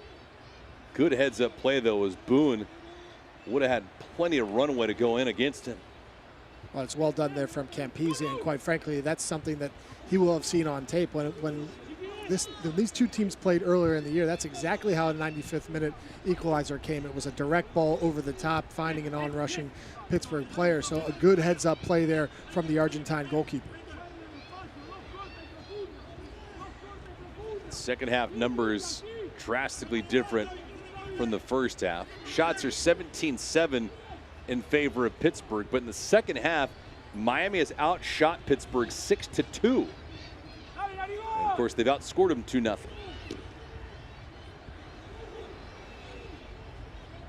One of the guys that we had talked about to open up the show was Tulu on the back line for Gaston Madoni. And the defender making his 3rd appearance of the year has been clean. Well, I think that the best way to show you how clean he's been is the lack of calling Augie Williams his name. You know, Augie Williams is one of the most prolific goal scorers in the history of this league, and it feels like he's barely touched the ball all night. That's a credit to Tulu and the physicality that he has imposed on the Pittsburgh front line, really start to finish here. Pittsburgh going with some reinforcements now. They're making a few changes. These changes coming at the 76th minute. And for Bob Lilly, not afraid to go to his bench. Jorge Garcia coming in now. Brigham Larson also making an appearance. Augie Williams, to your point, he exits stage left. Are you a bit surprised at this move from Bob Lilly? No, I'm not, quite frankly, because he's been so ineffective here tonight. We've talked time and again at how quality a player is, but he's been a ghost, especially here in the second half. And so in a game in which you need a goal and the weather is hot and humid, you have to provide some energy and some life and try some different things here to finish through the last 15 minutes. Vasquez's night is over with. Alan Gavilanes will check in for him.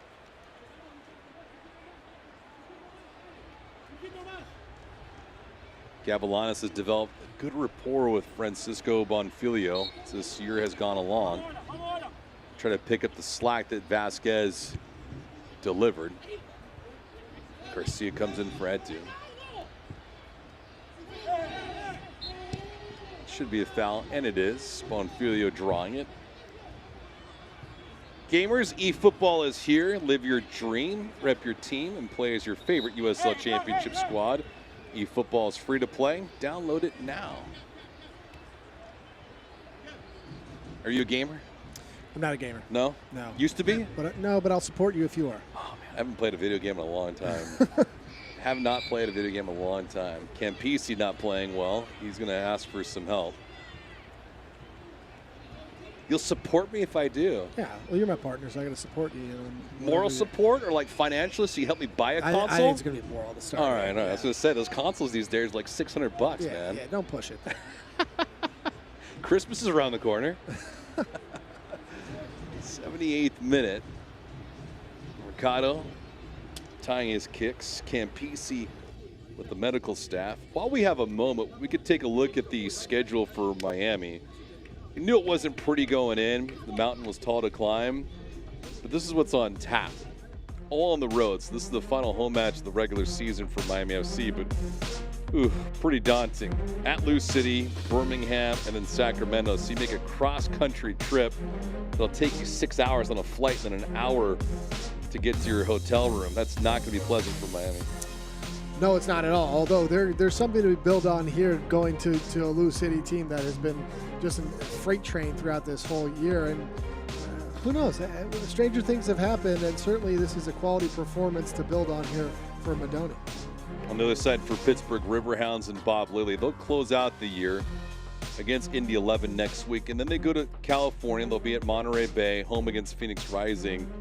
You like this team. Where do you feel like their benchmark is? Like, where do you feel like they can finish when the playoffs start?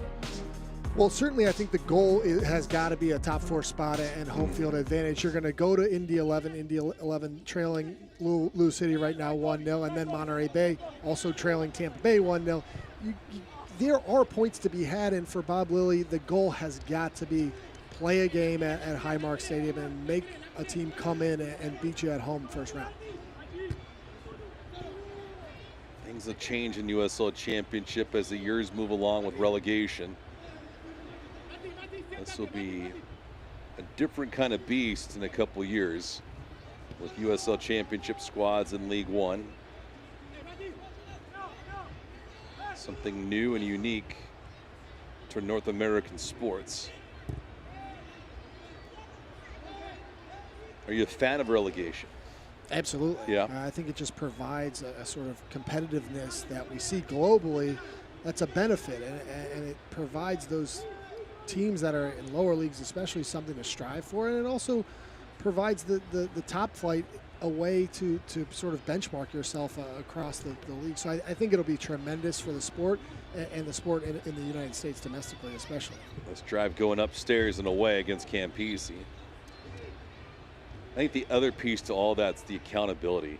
Accountability for teams, coaching staffs, front offices to make the investment in those squads to not only be a contender but a high quality team throughout the year, every year, as opposed to some ebbs and flows where you become a buyer or a seller at different times of a campaign. Well, the other thing it does is it provides the ability for some of these smaller markets to play big-time soccer, and we know that those markets are capable of supporting teams, maybe even more than the big-time markets. And so you start to get a little bit more parity in cities, and I think it's just going to be tremendous to watch for for both of these leagues, but also for the product of football domestically. Good ball out wide, Gavilanes here. Some real estate, he scores!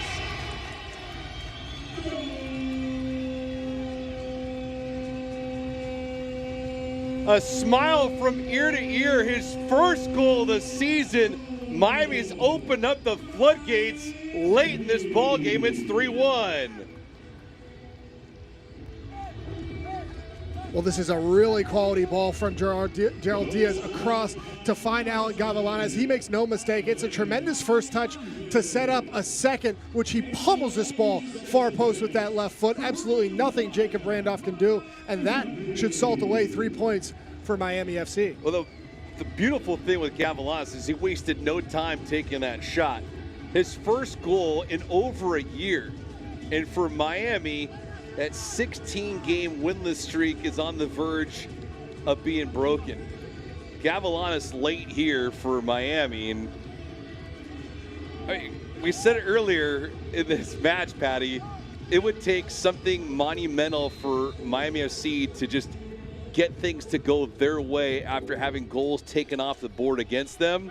Well, they got 3 here in the second half. Well, they got 3 goals, and they got 3 bangers, quite frankly. I mean, this is some pretty entertaining soccer going forward for Miami FC, and it just makes you wonder, if this quality was there all year, what would we be talking about for Miami FC? Because this is as entertaining a brand of attacking football here in this second half as you will see anywhere all year. Questions will be after this match are over is where's the offensive output for Miami like this throughout the entire campaign? Gavilanes scoring his first goal of the year.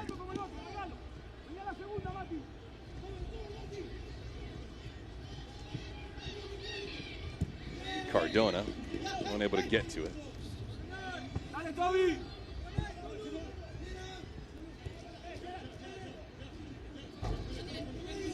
Gavilanes scoring his first goal of this season. It breaks the drought for him. The last time he had scored a goal was back on June the 19th of 2024. And for a player of his caliber, happy with the reward. And you could have framed his smile as Tulu is on the deck right now, grabbing his right leg. And he is hobbling around inside the 18. He does not look right. And this will probably be an immediate change for Miami FC. This just doesn't look good. Tulu was out the majority of this season with an injured hamstring, and he's grabbing that said hamstring. You see the tape to the magnetic tape that's crossed up from quad to calf to hamstring. Oh, I can only hope it's only a cramp.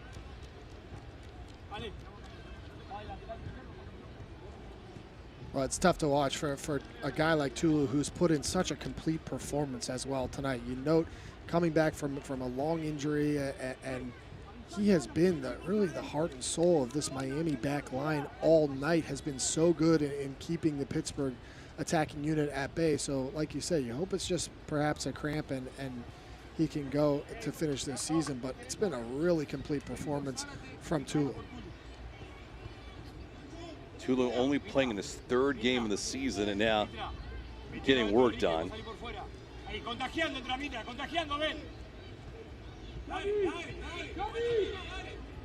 We'll go back to the sequence. And yeah, he's trying to, that stiff leg. See Tulu right there. Oof. They just locked up on him. It's certainly awkward looking when he goes to make the clearance there, and you get that locked right leg, and you just wish the best there for Tulu, a guy who has been so good here tonight.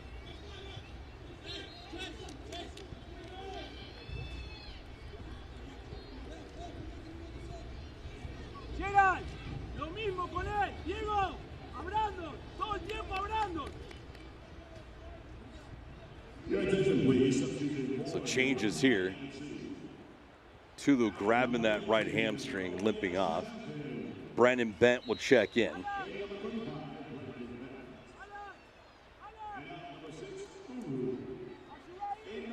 Tobias Zarate, he's replaced. At the conclusion of this match, we'll also have our Cricket Wireless Man of the Match. That's voted on by one person, Mr. Patty Voss. It's voted on, chosen by you, so no pressure.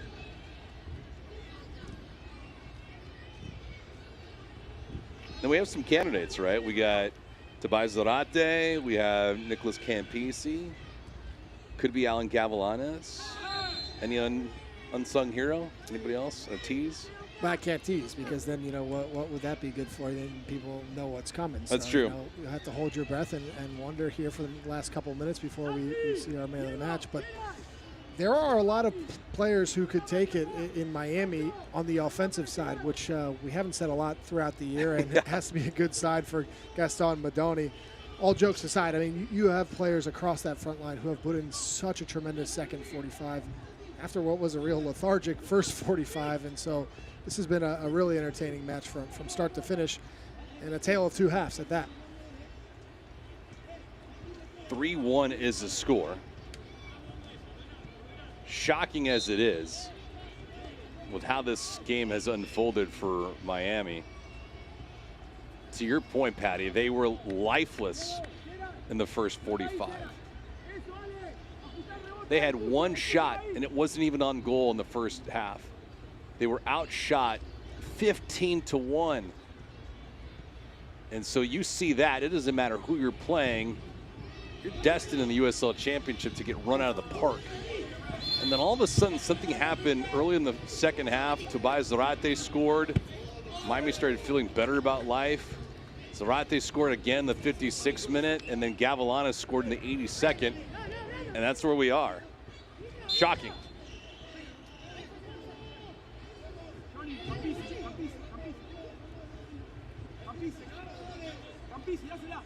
Jonathan Ricketts, who's done his time.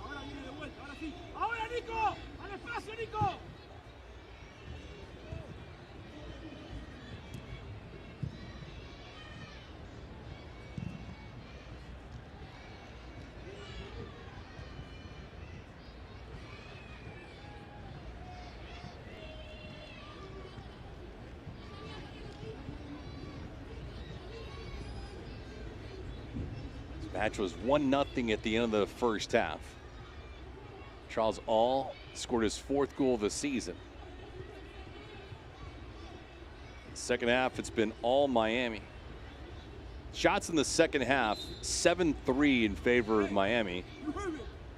3 shots on target, all 3 have found the back of the net. Possession, Miami 60% to 40. For the game, they've actually done well in that category, 63% to 37.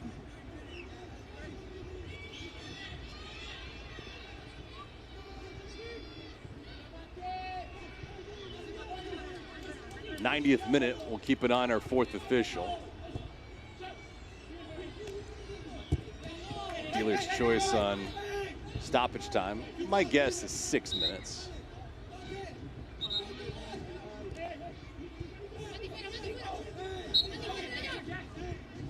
We'll see. Alejandro Matrano is one of the subs for Miami, is also in. Post-game shows following this. We'll have stats, highlights, and full time.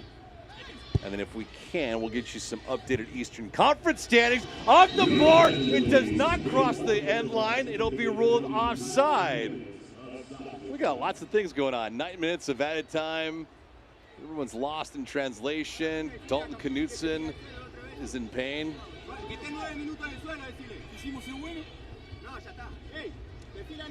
see the ball into the box there from it's a foul. It's a foul. It's not offside. I was trying to. It was a little confusing there as to who would be offside, but it's actually a foul called there on Brigham Larson into the back of the Miami FC player, and a good call at that, or else this may be a 3-2 game.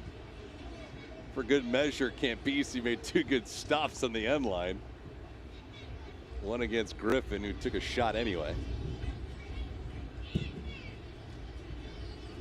9 minutes of added time. Hope you're enjoying this match. You can watch the USL Championship and League One on CBS Sports and also ESPN platforms all season long. Catch live matches, expert analysis every day on the CBS Sports Golazo Network and ESPN Plus. Go to USLChampionship.com or USLLeague1.com for the complete USL TV listings.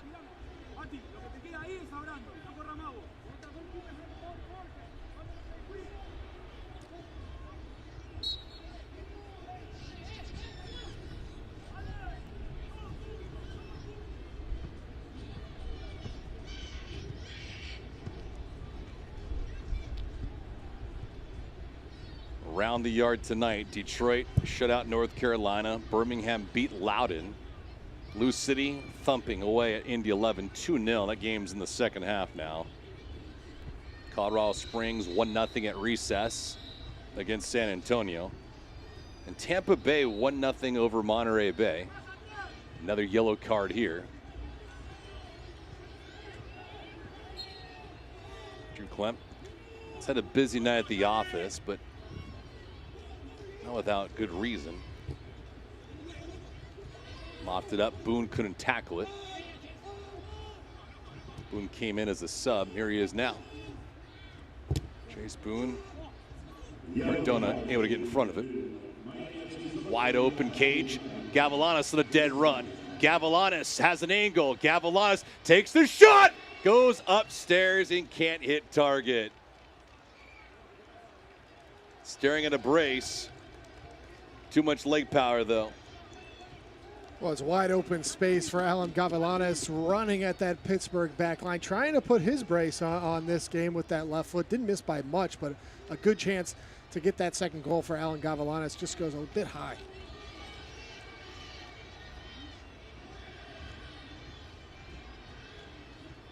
Miami got the one insurance marker from Gavilanes. Would love to grab another just for cosmetic reasons. More to come at the conclusion of this contest. For Miami, again, team that has not won since June the 18th. And that includes all competitions. That's a Jägermeister Cup and USL regular season activity. To say they have a monkey on their back is an understatement. They have a gorilla and then some.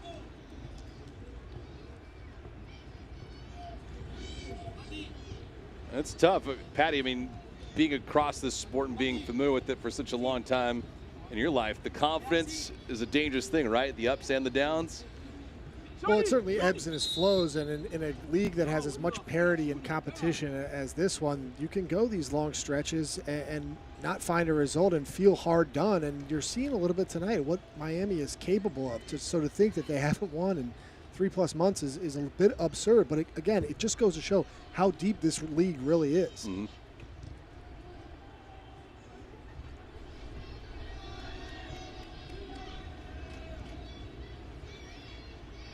Pittsburgh after this goes home. Miami will be on the road for the rest of the year. So one thing, if anything, for Miami, at least they can close out this match with 3 points. They will end their home schedule on a high note. They have not been a great team at home this year. Should they win, it'll be their 4th win out of 6 W's. They'll be 4-8-3 at home. Always the objective, play great ball at home and 500 ball on the road. That should set you up for a successful campaign and a decent position amongst the East or the Western Conference contenders.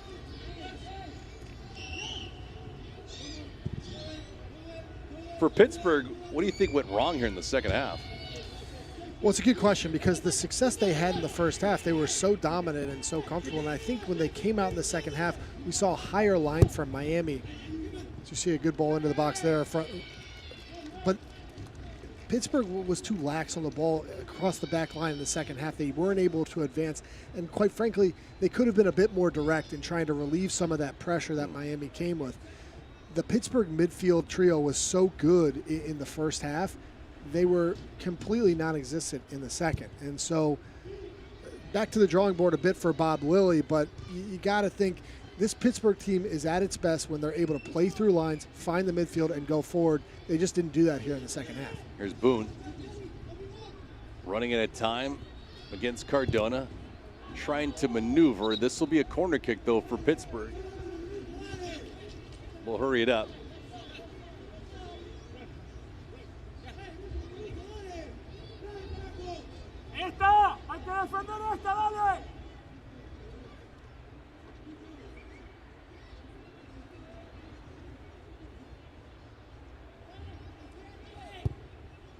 Good ball here on the corner. Bonfiglio able to elevate and get this thing out near midfield.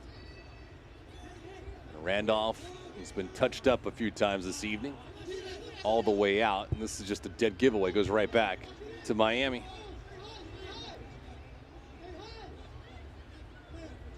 Shots are 18-9 in favor of Pittsburgh. But how about this for a figure? Miami 3 goals tonight. Their expected goals for is only .89. So read into that all you want for sabermetrics. Yeah, but it's the opposite of what's happened in Miami all year. And it's really what we were talking about at the beginning of the show. I mean, this was a team that came into this game with 22 total goals, had an expected goals north of 30. So now finally it's flipped a little bit for Miami, and this is what they've been looking for really the entirety of this campaign. Maddening as it is. These are the cards that they were dealt. Now they get to play it.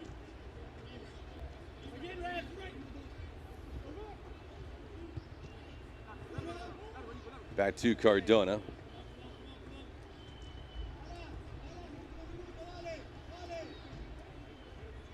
No reason to panic for Bob Lewis troops, just an off night.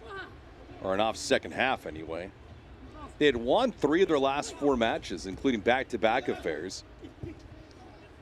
1-0 win over Las Vegas a week ago, and now they come crashing back down to earth. Larson. Ball's a slow roller back to Campisi. Pittsburgh loses tonight. It'll be their 10th loss of the year. They're trying to pick up the tempo right now. Griffin, want to get it back, gave it up. The touch, no, broke it up. Nice play. Campisi doing a great job of not permitting that thing to cross the end line.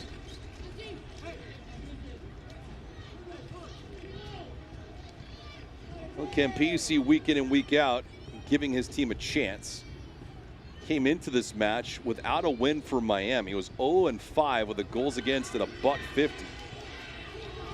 Bent out wide. Miami trying to pursue more. A little too unselfish with that attempt. Yes, they're feeling good about themselves. They'll retreat. Drew Klemp will look at his watch.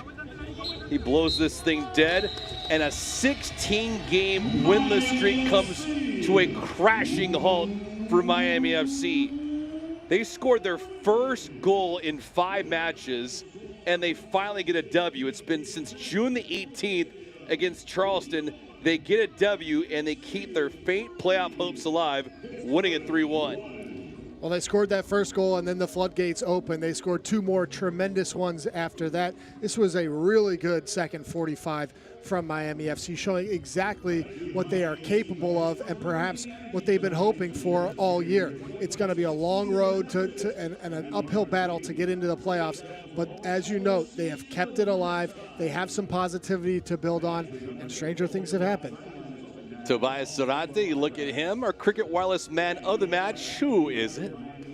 Well, none other than Tobias Zarate, his first 2 goals of this Miami campaign, and they were 2 bangers. He was climbing in, he was everywhere for this Miami FC team. Not only the goals, but providing that depth in midfield, that creativity going forward, and really the best player on the pitch and a deserved man of the match. Tobias Zarate, congratulations to him. His brace in the second half, first 2 goals of the campaign, helping Miami punish Pittsburgh and also snap their long skid. Post-game show right around the corner. Miami wins at 3-1.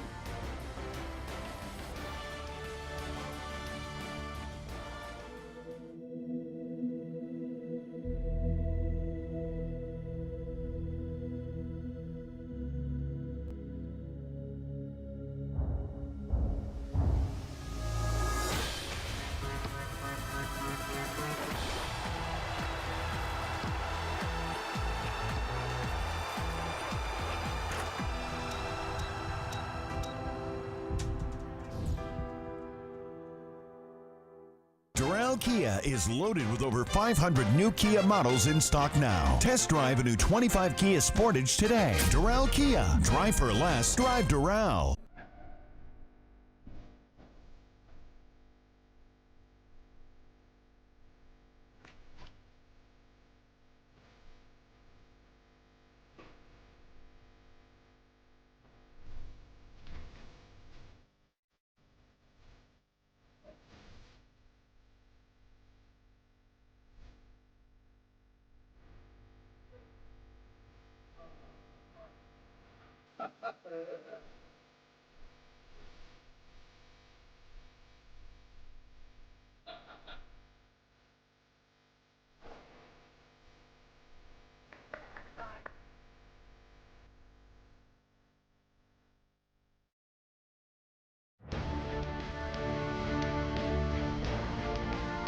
Putting a bow on this thing with Patty Voss. I'm David Gascon. Miami FC comes back from behind to beat Pittsburgh and close out the regular season homestand.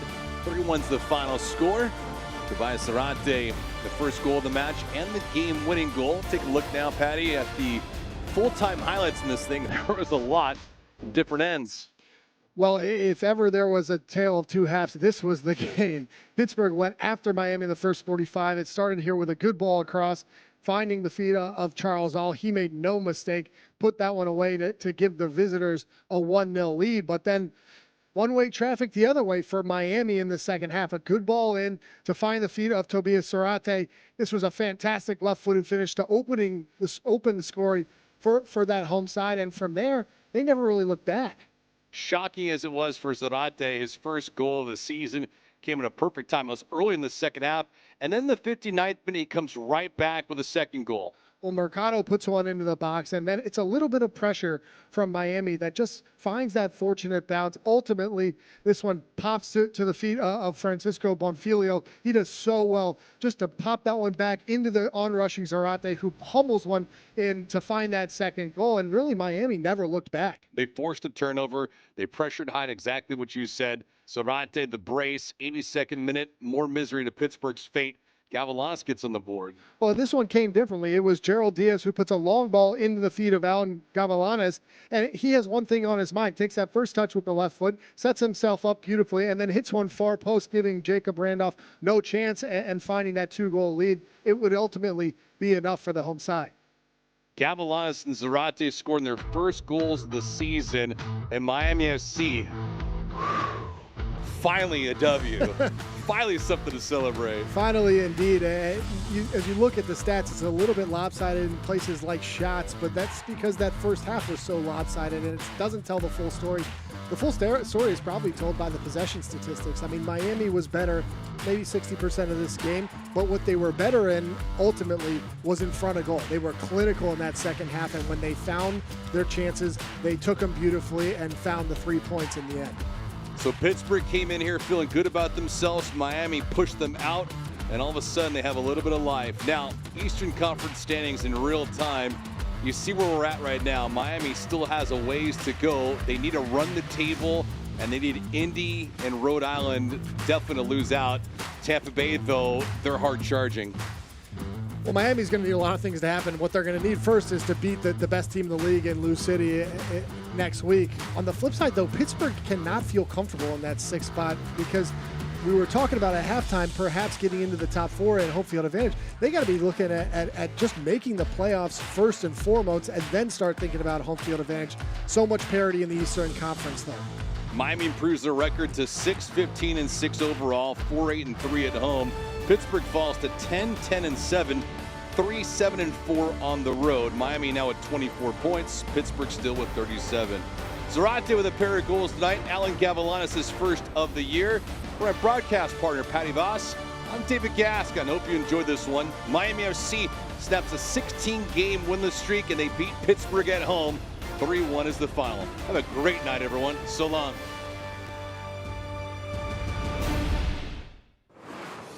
This copyrighted telecast of the United Soccer League cannot be retransmitted, rebroadcast, or reproduced without the express written consent of the United Soccer League.